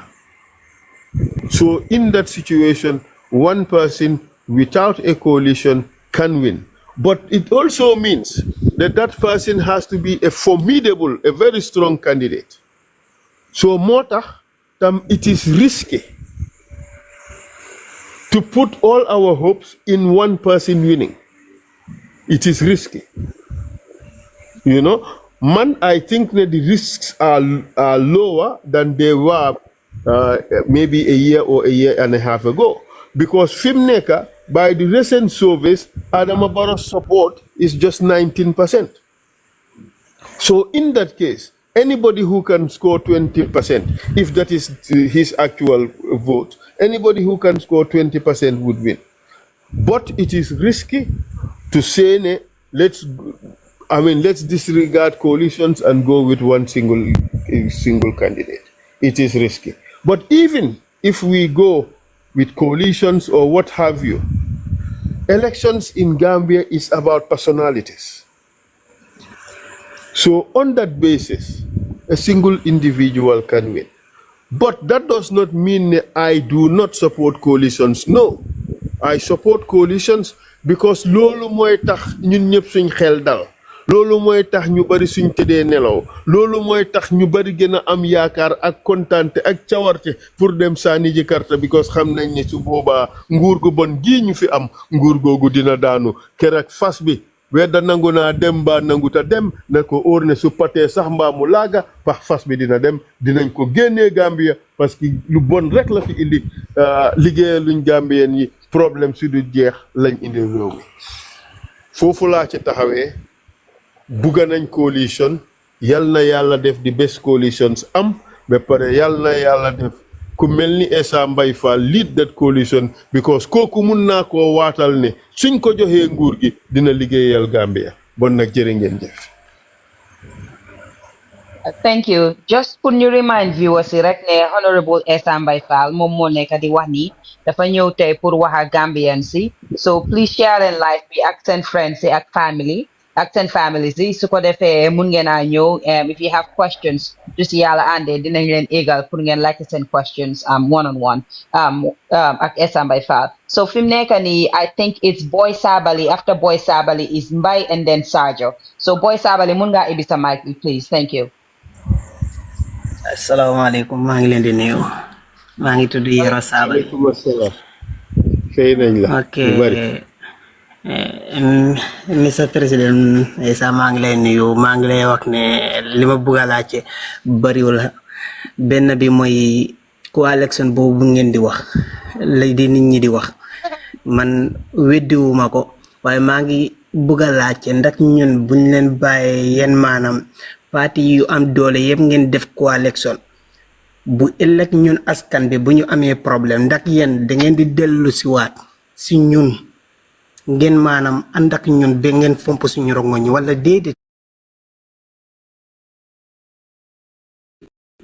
yéen da ngeen di maanaam topp si yoon bi ngeen di topp seen kan da nga yéen ñu ëpp doole time boobu da ngeen yor police ak leneen ndax da ngeen di delluwaat si ñun nga xam ne ñi ñoo ñu faloon secondly maa ngi bëgg a wax si boo toogee insha allahu rabbi si ñu nekk si nguur gi donc maanaam Gambia dañuy wax ne dañuy wàññi si lii def si lii ndax da ngay xool ni ngay wàññee salaire ñi nekk si kaw ndax ñu mën a solve suñu problème yi ndaw yu mel ni si hôpital yi ak leneen ndax loolu di ngeen koy programme balaa ngeen di jël ay millions di ko jox ñaari ñetti nit after ñuy wax ne kees bi dara amu fa fekke dafa am fuñ ko dugal ñetteel bi maa ngi lay bëgg a kii ne fii laa yem nag boo xam ne yaa ngi si waaw duñ ko emalagum foofu ma yeah, can we you're only allowed to ask, well, not you're only allowed, we would love it if you can only ask one question. Yow fi mu nekk nii def nga ñaar, it will only be fair bu fekkee ne mun ngaa may honorable mu answer ñaar yooyu noonu. Thank you. Okay, sorry. Good questions. Thank you. That's okay. Thanks. Jërëjëf sa first question bi mooy ndax su coalition bi winee dañoo continuer def lu ñu neex ndax dañoo ñëwaat ci nit ñi. wax dëgg neex yàlla munuma tontul ñeneen ci loolu li ma mun rek mooy tontul suma bopp kera bu ma yàlla defoon ma jiite coalition yàlla dimbale ñu ngeen jàppale ñu win élection yi ñun mandate bi ñuy am ci nit ñi la jógee ba tax ñun dañ gëm ne lépp lu ñuy def nit ñi dinañ ci bokka lépp lu ñuy def nit ñi dinañ nekk suñ référence dinañ consult ak nit ñi diisoo ak nit ñi déggoog nit ñi xam nga man laa gëm mooy government of the people and by the people so ñun suma yàlla defoon ma jiite tey réew mi lu ci bari dinaa diisoog nit ñi lépp lu ñuy def dinañ diisoog nit ñi ba xam ne lii la nit ñi bugga ba xam ne lii mooy njëriñ askan wi beneen coalition nag su yàlla defoon beneen coalition win kaay jiite coalition ba xawma kooku naka laay doxee aw naka laay doxalee waaye ma won la ne man Essa Faal dey su ma bokkee ci coalition boo xam ne moo nekk in power te ka ko jiite doxeewut doxin boo xam ne moom la Gambien nit ñi bugga doxut ci li nga xam ne mooy njëriñ Gambien nit ñi bon coalition boobu dinaa ko fa ne ñukka génn bàyyi ko fa parce que man loolu taxumaa jóg li ma tax a jóg mooy liggéeyal Gambian people bi def li nga xam ne moom la Gambian people bi expect def li nga xam ne moom la Gambian people bi aspire for def loo xam ne mooy njëriñ Gambian people bi léegi nag nit ñi dañ dee am diverse opinion te doo mun a satisfy ñëpp waaye rek leena la ci xel gu ndaw gi ma yàlla buur bi suñ borom may dinaa bàyyi xel lan laa gëm ne mooy njëriñi nit ñi ba pare ma discuss kook ñoom ba pare di def loolu just for example fi mu nekk nii tey port bi gars yi joxe nañ ko ci deal boo xam ne it is 2080 ndax loolu njëriñi réew mi la man de su doon man dinaa consult with the Gambian people airport bi dégg naa joxe nañ ko so man su doon man la dinaa consult with the Gambian people ndax nit ñi bugga nañ loolu and there are lots of things that are happening Sanyang seaport bi balaa ko gars yi doon locate waroon nañoo am consultations with the Gambian people but they did not consultations came after the fact bi nga xamee ne gars yi def nañ liñ war a def lépp loolu nag mooy yàpp nit ñi man bëgguma nekk ci nguur goo xam ne dañ yàpp nit ñi bëgg naa nekk ci nguur goo xam ne dañ respect nit ñi nit ñaa leen tax a jóg soo diisoo diggante nguur gi ak nit ñi ñuy koo def toujours consultation with relevant and affected communities in everything we do would become a central pillar ci ñun suñ government so foog naa answer na the issue of consultation. There is a second part to the question. Really, I'd be happy if you could remind me again. But this is Lila Gomonedal Moy, the basic tenor of your this. I think the second part Moy, ndax dinañ wàññi salaries. Ndax dinañ wàññi salaries. Look, xam nga ñiñ yokkal seen salary. Salary yooyu loi moo ko protect so by health constitution for all these institutions like judges, members of parliament and even the executive dañ dee am ci constitution bi provision buy wax ne the salaries and emoluments of say judges as an example shall not be varied to their disadvantage, something like that. So mu ngi mel ni doo mun a wàññi seen salary. For nga wàññi seen salary, you have to amend that provision in the constitution. gaay dofuñ de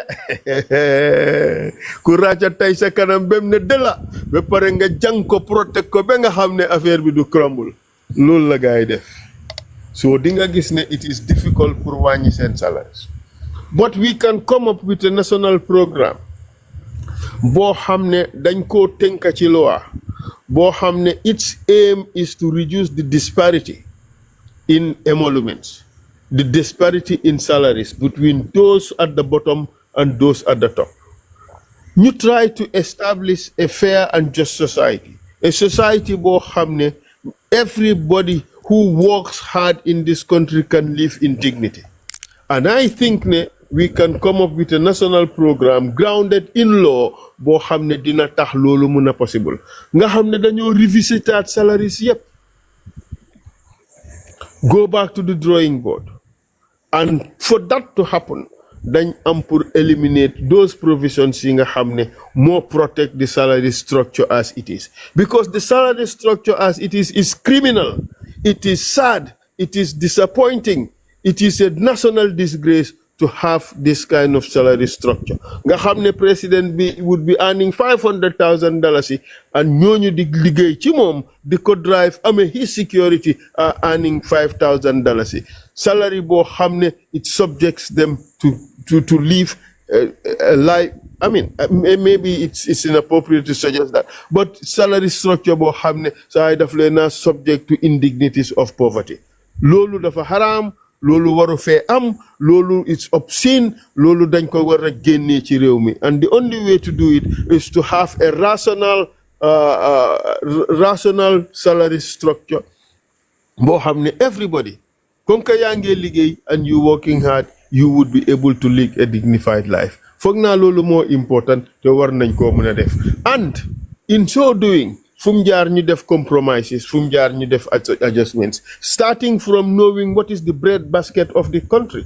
How much does it cost for an average family to live in Gambia? Knowing that average family would have to pay rent, would have about 3 to 4 kids who would go to school, and they would need to pay transport, would need to have at least to be fed well, to be clothed well. I think that once we calculate that, we should be able to determine a minimum wage and also be able to determine a decent and reasonable wage for those also at the middle or at the top. We can do it. It's been done in other societies. We can do it in the Gambia without much problems.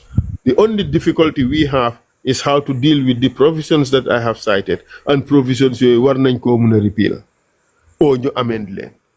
So it should not be a problem.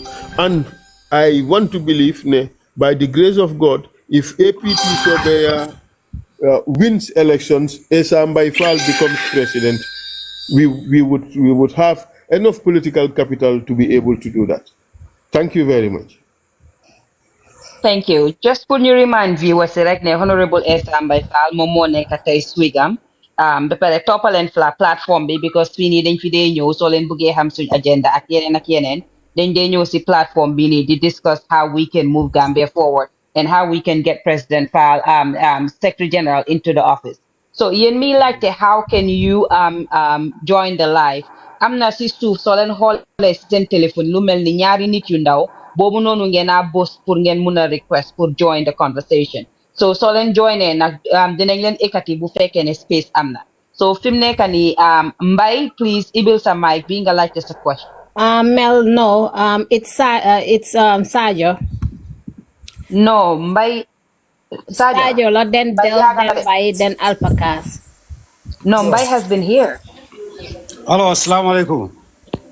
Yeah, Mbay yaga na momo don ibi mic am since bala Essa di ñëw. Yeah. Okay.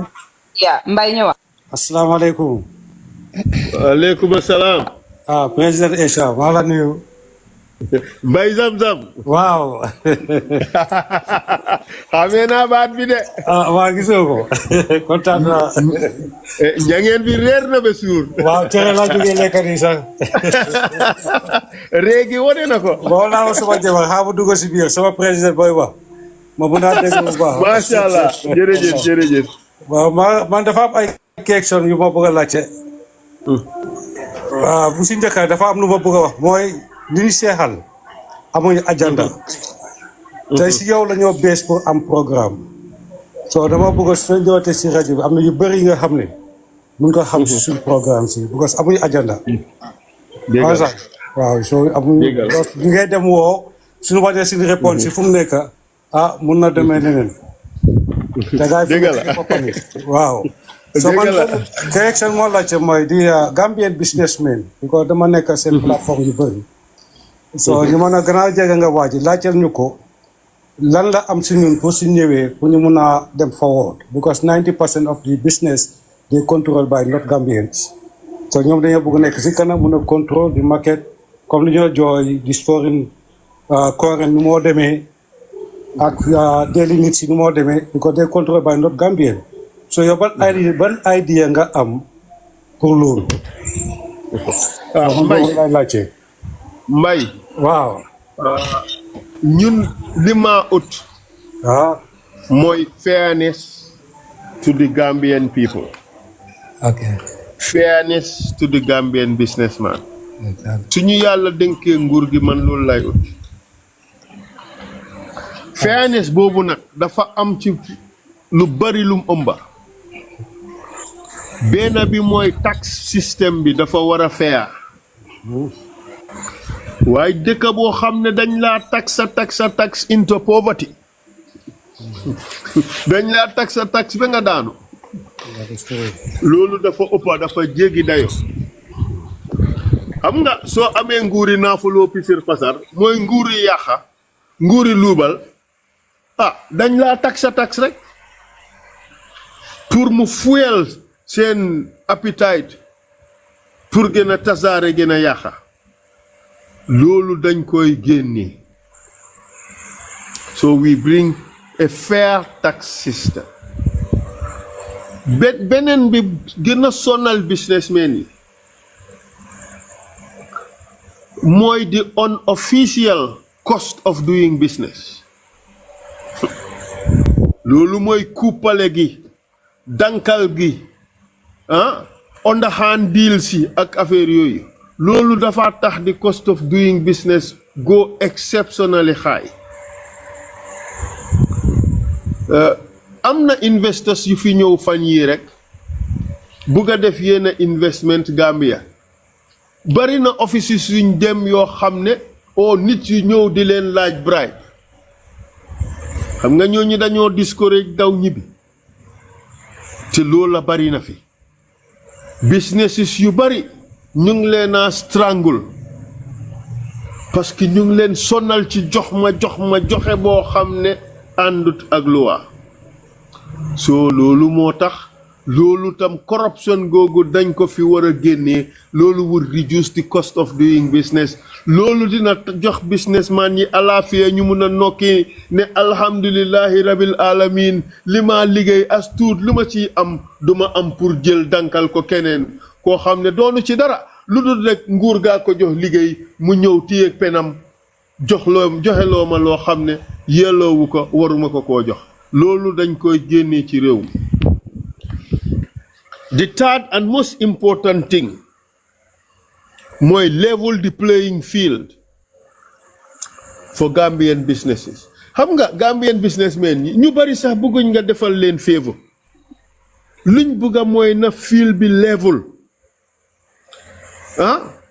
waaye situation boo xam ne dangaa am kumba mu am ndey ak kumba mu amul ndey situation boo xam ne kii nii la santa mbaa kii làkka bii lay làkka mbaa kii fii la jógee ci réew mi mbaa kii man la àndal therefore yow ding ko defal favors yoo xam ne ñeneen ñépp duñ am loolu musiba la loolu dafa create on equal mooy rek am na ko fi wax léegi animal farm di nga am businesses yoo xam ne ñoom fa ñoo jaar am li ñoo am ñeneen mënuñ faa jaar ñun dañoo ici a level playing field pour businesses yi yépp nga xam ne kumba mu am ndey ak kumba mu amul ndey amu fi and loolu is very important. The other issue mooy ne lii gis nañ Ablaye Wade def ko Sénégal When Abdoulaye Wade came to power, a lot of sectors in Senegal, foreigners ñoo ko contrôle, non-Senegalese. Equally Gambia fii am na sectors yu bari doo fa sax gis Gambien blanco xam balaa sa yaram daw nga dem Jimpex Gambians nekkee wuñ fa dara lu dul driver, laborer au coxeur. Business yi yëpp non-Gambians ñoo ko moom mu daw yaram lool. So we should create an environment boo xam ne we should empower Gambian businesses and give them opportunity to be able to participate in business in all sectors in this country. Why fii soo ko seetloo soo buggee electrical appliances Indian, soo buggee spare parts Lebanese. I mean, and the list goes on like that. Man, awma anything against these people. I have nothing against these people. Okay. Why bugana yet Gambians am opportunity to be able to do those kinds of businesses and at the highest level possible. So ñun dinañ leen create all those opportunities pour ñu def ko. We have to empower our own people. Senegal, Abdoulaye Wade defoon na ko. Better create na many Senegalese billionaires in sectors yoo xam ne previously non-Senegalese rek ñoo ci nekkoon. And that is a policy I am prepared to adopt for Gambia. Am na nag certain discriminatory practices yoo xam ne am na dëkk yoo xam ne ñu ngi koy def. And loolu daf dee discourage investment. Ñun we will try to avoid that.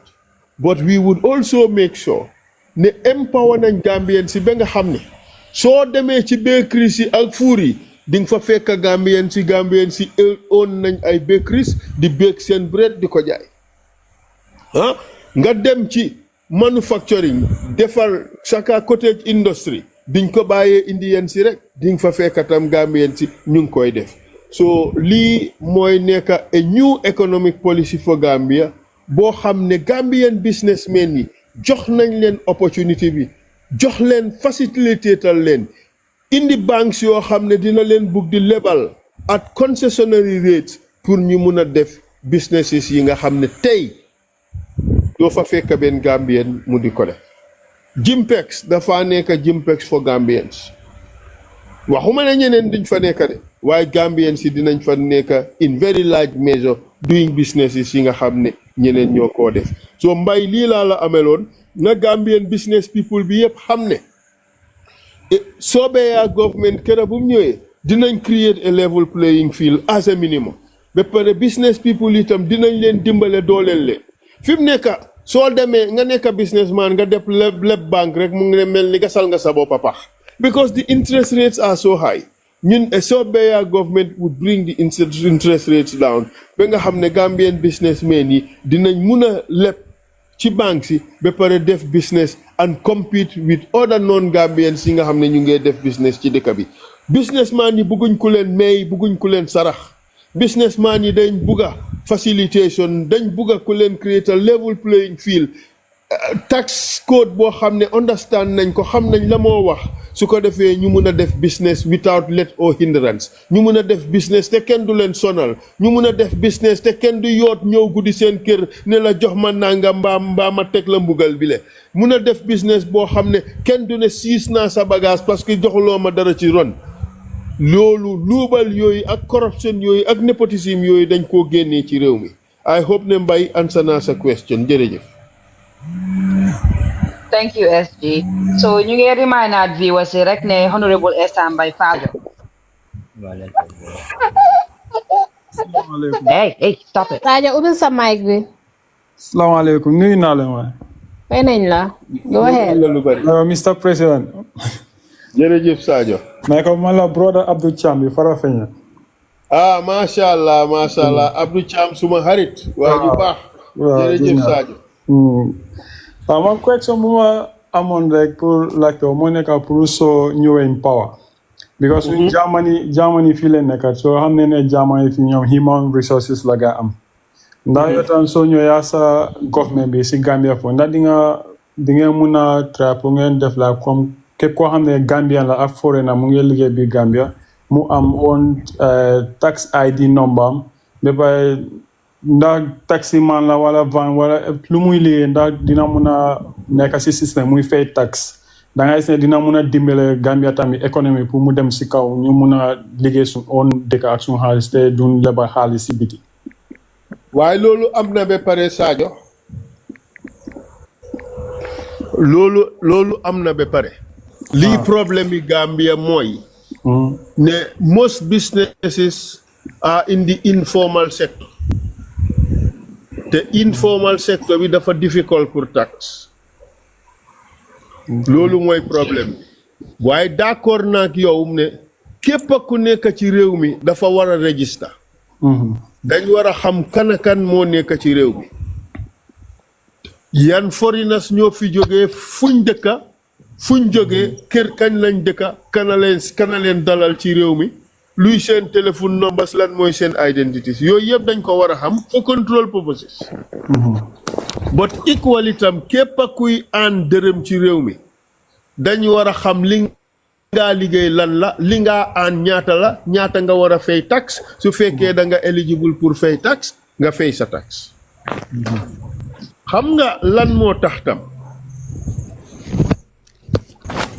nguur gi war nañoo mun a xam ku ci nekk fii lan nga am ak fam jóge su ko defee ñu mun a police illicit wealth bi nga xam ne moo nekk ci dëkk bi nga xam ne ñuy luubal xaalis dinañ mun a xam ne ñii ñu ngi luubal de ñi nga xam ne ñu ngi ci système boo xam ne illegal money laa indi ci dëkk bi ñun tam ñu mun a xam ne lii day illegal money laa indi ci dëkk bi su ko defee ñu mun a fànqa problème si looluy indi but these are absolutely important measures yoo xam ne they have to be put in place. Yes. In every well-run society the documentation and information about the people living in that society is available to the government. And in such measure and in such areas that are necessary for government, muna plan a lot of things, and also muna monitor and oversee a lot of things. So I agree with you. These things are necessary. Gambia nak am def nañ good strides really in that regard. Am nañ tin numbers. So everybody ko xamne ya nge liggéey am nga tin number bobu te mun nañoo track some of your fiscal activities. How seriously they do that, I really don't know. But hamnane the system is in place. So our GRA does quite a bit of work in really modernizing their system. So lolu amna ci yakar ne ñu ngi ko def very well. Thank you very much, Sadio. Okay, jërëjëf. Wow, okay. Fim nekk ni Del mun nga Del, are you there? Going once. Del, are you there? Okay, Alpacas. Waa jërëjëf waay man ko jërëjëf Mel. Essa maa ngi laa nuyu Modou la UK. Modou fay naa la lu bari waay. Waaw so waaye man tey nag soose la laace xaw ma soo ko munee ansa si soose loolu dina baax trop.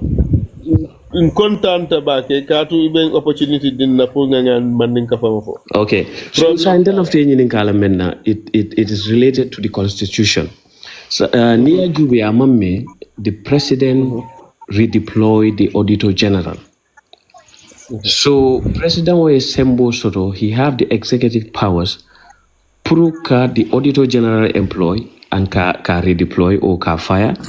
I Sembo Soto pro the inspector general of police employ and ka fire. And also the chairman of Independent Electoral Commission, the director general of immigration. Sai Nia Jube bankola luale ni sembo ni di president la. Sai nite nata 2026 fo itebe nying sembo sikalale ya di National Assembly la bang o fo itebe nying symbol mutalale ya use because ngaje previous government like James government and even Barola government, for example the Inspector General of Police iba use kan to intimidate people. But Nina Rajube, they are not doing anything wrong because Bankula Luale was Sembo dealer. Be nite after protest kela ye permit apply. That letter will end up lying on the decks of the president, and that's where the bot stop. So need another 2026, it be the same power soul Lesotho. How important it is to you prove some of these key positions your independence. Either Ibadila as National Assembly, or you're going to give up to some of these powers, or Iba amendale. Munetela decision, or what is your point, opinion on some of these key rules? Long nying constitutional arrangements. Generally, akatu mol lebulo. Ni new draft constitution jube. Some of these powers are janjane. Instead of president, aye power soto pour ka mo appoint and ka fire. Ye protective measures dundije pour nga system of vetting soto miya lonko National Assembly lebe mol jubela pour ka jeko mol ye president yo ming nominate aye qualification soto aya londo soto aya fahamuro soto andung aya jiko soto fana bari nyim measures will be safety measures lem dorong comme constitution ye mimfo national the auditor general la court ka tu constitution ya foko auditor general pour ya bondi tribunal le nyanta kela pour tribunal ya jube ko aye minke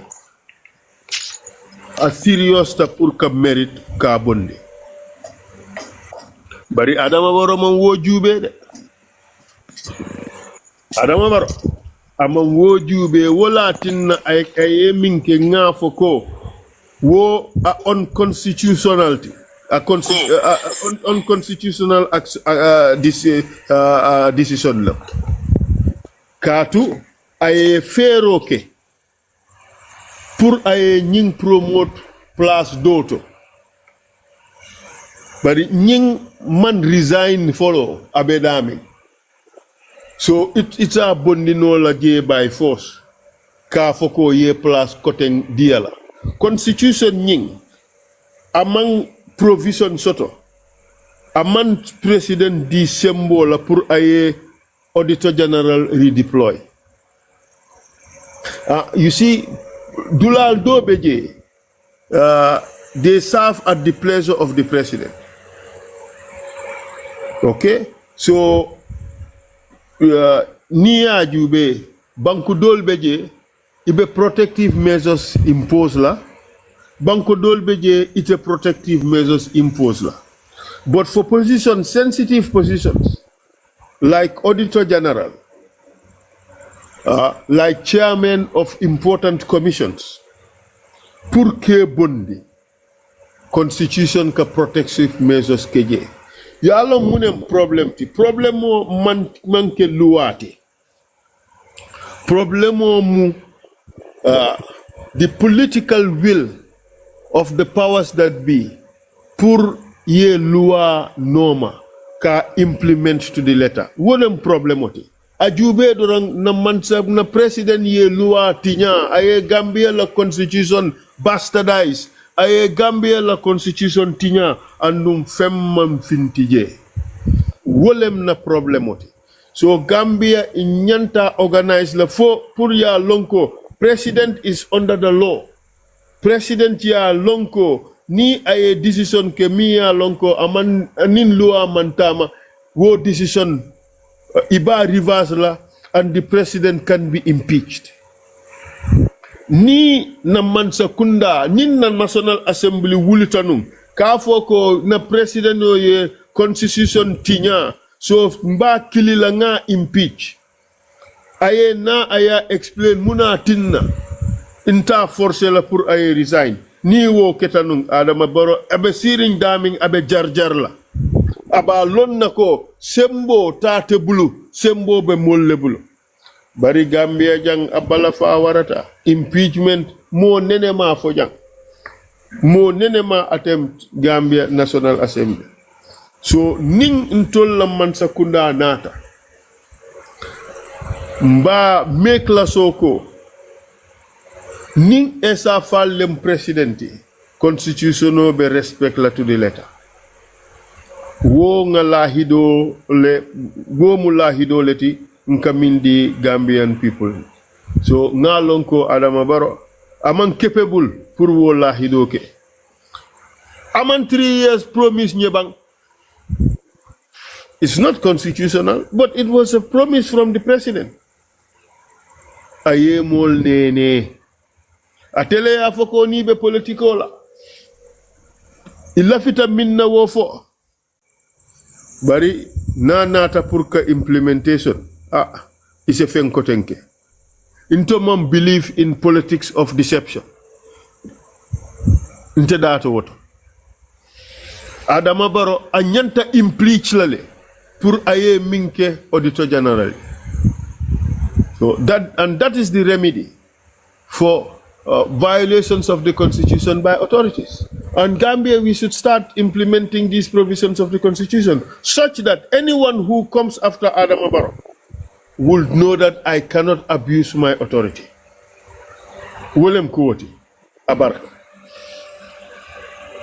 Next question. Oh, thank you. Just like pour ñu remind viewers again mu ngi ñëw tey pour wax ak yéen Gambia 2026 we're hoping su Honorable Essa Faal duggee office we would have a moral and social redemption, we would have an economic redemption, we would also have a cultural and national identity redemption bi nga xam ne ñun Gambia dinañ ko jëlaat ñu delluwaat ci Gambia naka la meloon. So film nekk ni yéen mi tab jërëjëf ñu ngi am 192,000 likes yéen lena tab ñu may os ñëwal after os is Kutubo, after Kutubo is dina ko figure out how many ñëw ni kañ la ñëw waaye os ñëwal. Jërëjëf, thank you very much. Man la Ousmane Essa Faal nuyu naa la from Pittsburgh, Pennsylvania. Nuyu naa la Ousmane. Man kay since problem si nekk Gambia is so apparent jaratut sa ñu wax loolu moo ñu tax a jox ñu gis ne no the government is changed and we bring in a very upright system boo xam dina respect authority. Léegi man suma question bi dafa focus more on the structure and personality than the problems. Regarding my APP Sobeyaa, I know you may have the structures, you may have the policy, you may have the ideas, but as far as I know, to this extent, correct me if I am wrong, APP has not yet been registered as a political party. Bearing that in mind, Lulu Nuno, how do you think APP Sobeyaa Dinamuna one contest the election without having it registered as a political party? And if so, you eventually win the election, how is the APP Sobeyaa government is going to be seen? Because the opposition is like a government in waiting, which we would have expected that they have all the structures in wait. Is the APP Sobeyaa only looking at the seat of government, which is the executive? What about the other political governmental wings like the National Assembly and the Judiciary? And the final one more, your critics. Okay, hold on, sir. Os from Pennsylvania. Oz from Pennsylvania. I think you've asked a very pregnant question. Double barrel question. Yeah, very, I very, even very wanted to pregnant. make it triple because I've been waiting for so long to I ask this understand, but opportunity. we have others waiting. And Limoy democracy, we have to get all people. Oh, I respect it. Yeah, so Thank you. I please, hope Bala I'll have that Murex. opportunity some other Yes, you time. will have the opportunity again. You'll have the opportunity again. SG Jalal. I'll give you very short answers. APP Sobeyaa is a fully fledged registered political party. Oh, nice. In Gambia. Yes. So the other issues do not apply. We are a fully fledged registered political party with full capacity to contest in the next presidential elections. Okay? So that answers the first part of the question. The next thing is as to whether we are going to only contest the presidency or will we contest the other elections. Well, we only have to cross that bridge when we get there. It's difficult to tell already in advance that you are going to do this. It's just difficult to make those predictions. As a political party, you cannot make those predictions. But be rest assured that for now, our intention is to contest the 2026 presidential election with the hope that we are also going to win those elections. What happens after that, really, we may have good intentions, but it's difficult to really know what is going to happen at that stage. And I want to leave it at that. Thank you, SG. Kutubo, you're next. After Kutubo is Farm Scan. After Farm Scan is Mohammed, Jamie, and then Mike Sala. Kutubo, munga ibisa Mike, bi ñu ngi laa déglu.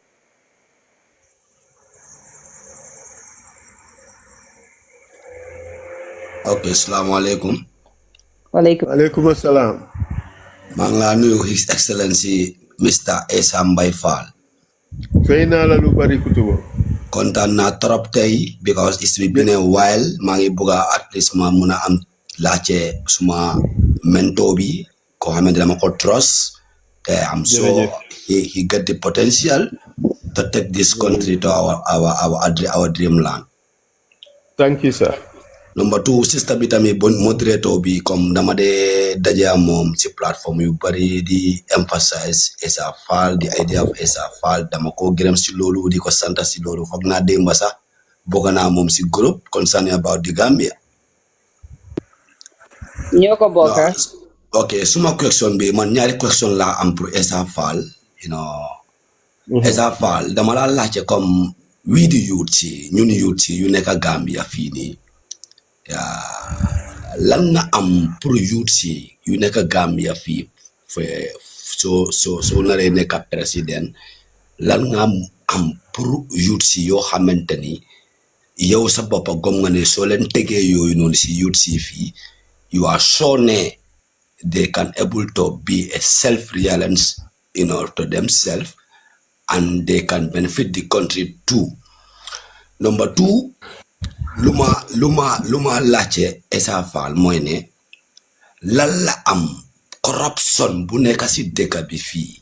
For example, APP Sobeyaa su ñëwee Essa Faal lan sa ban façon pexe la teg yoo xamante ni su ñëwee xam na ne su tegee yooyu dina at least dina minimize corruption bu nekk si dëkk bi. Thank you very much. Jërëjëf dama joxe very short answers. Plan biñ am for the youth su wax nañ ko ne ñun dañ uteeg ñeneen ñi nga xam ne dañoo just pay lip service to policies about the youth. Ñun dañ uteeg nguur yoo xam ne dañoo dem bitim réew ñu jox leen xaalis pour ndaw ñi ñu ñëw tasaare ko ci seen yaayi compagnie mbaa jabari seen membres yi ñu teg xaalis boobu di ko naafuloo pisir pasar diw sangam am parce que sa yaay mu ngi ci parti bi diw sangam am ni loolu du politics boo xam ne APP Sobeyaa loolu lañ ko ñun dañ tegal Gambian youths ne dañoo def every year $50 million la ñoo invest in Gambian youths. We will train Gambian youths to the extent that they become world citizens. What do I mean about that? Dañ leena jox such skills yi nga xamne they will be comparable to the youths in Kenya, to the youths in Uganda, to the youths in Libya, to the youths in South Africa. Ba nga xamne they would be so proficient ci bépp field boo xam ne moom lañ train nga xam ne fépp fuñ mun a dem ci àddina si dinañ leen gisee ñu qualified, dinañ leen gisee ñu am métier, dinañ leen gisee ñoo xam ne ku leen jox liggéey dinañ ko doxal. Ñun we want to create world citizens, not just proficient and skilled Gambian workers. So ñun loolu la ñoo def to the Gambian youth. Moo tax ñu bëgg a spend $50 million every year as a minimum on Gambian youth. And you train them in all walks of life that are necessary for Gambia's development: mechanic, engineering, agriculture, plumbing, painting, what have you. Su ko defee nga xam ne Gambian yu si fépp fuñ dem ci àddina dinañ leen soxla, dinañ fa mun a liggéey comme rek Gambian si nga xam ne ñu ngi leen train in hotel school. Bàyyil xel ne cruise ships yi dañoo ñëw Gambia recruit our Gambian youths di leen yóbbu pour ñuy def work on hospitality. Nañ ko defee noonu ci hotel training, hotel school, hospitality training. Ba tax Gambian youth si ñuy leen a jël si Gambia di leen jox liggéey yooyu mun nañ koo def in other fields: computer science, engineering, mechanic, nursing, what have you. Te suñ defee loolu dina change the life of Gambian youth from one of hopelessness to one of great opportunity for success in all walks of life. Loolu lañ amal Gambian youth si. So bon nag I think this is a very important plan boo xam ne war naa tax all Gambian youths ñu def di turn around ñëw support APP Sobeyaa pour Essa Faal take over the government and become the next president of the Republic of the Gambia. In terms of corruption, duma leen wax all the strategy de duma ko wax léegi parce que bon sàcca yi dinañ ñu parel waaye leena laa leen mun a dikk mooy ne benn bu tudd rëcca ibaabe foonoo la le xaalisi réew mi gaay sàcca dinañ ko wëccu de dinañ coming to back xaalis bi gaay jël yëpp dinañ ko génnee loolu mooy li ma dikk di Gambian News dinañ ko def nag ci njekk ak taranga. There is no revenge, there is not going to be any revenge, there is not going to be any witch hunting. Bari ibaabe bondi la de paxi janax yiñ denc xaalis gi yëpp dinañ ko génnee bu soobee yàlla. Loolu mooy commitment biñ jox the Gambian youths, and we will put in place arrangements yoo xam ne dina massively reduce corruption. Fi mu nekk am na ñuy wax ne our Gambian President Adama Barrow mu ngi protect or promote corruption. Seetal rek the recommendations in National Assembly joxe with regards to the recent petroleum saga. The President protected those who are alleged to be responsible by rejecting the recommendations of the National Assembly. Man, I don't know whether those people are guilty or not, but I expect that the President would respect the findings of the National Assembly and implement their recommendations. So lii mooy kuma mu am ndey ak kuma mu amul ndey xam naa ne am na neneen num demee woon ñi responsible duñ gis biti waaye fi mu nekk ni mu demee nii wone na ne there is a lot of favoritism, there is a lot of nepotism, there is no interest in implementing the laws of the country. Am na leneen luy wone tam ne this government is interested in protecting and promoting corruption. Mooy seetal liñ wax ne mooy two different reports of the auditors general. Benn report bi nga xam ne wane na ñuy sàcca wane na ñuy luubal ak liñ sàcca ak beneen report bu nga xam ne dafa write things and push things under the carpet. Loolu day lañ wax ne moo xew ci dëkk bi loolu su xewee mooy yàqaluwaa mooy président bi nga xam ne mu ngi mel ni mu ngi encourage corruption mu ngi mel ni mu ngi protect the thieves in this country. Loolu waruta am. APP Sobeyaa government façon boobu du am de ñépp dañoo doon kumba am ndey sa am ndey nag mooy nga ànd ak loi amut ñiiroo ngararoo amut xaaj ak seen lépp dañ koo teg ci loi su ko defee nga xam ne everybody will feel comfortable under the protection of the law. Ken du nekk above the law. Lolu is a promise that I have made to the Gambian people. I hope ne answer na sa question. Jërëjëf.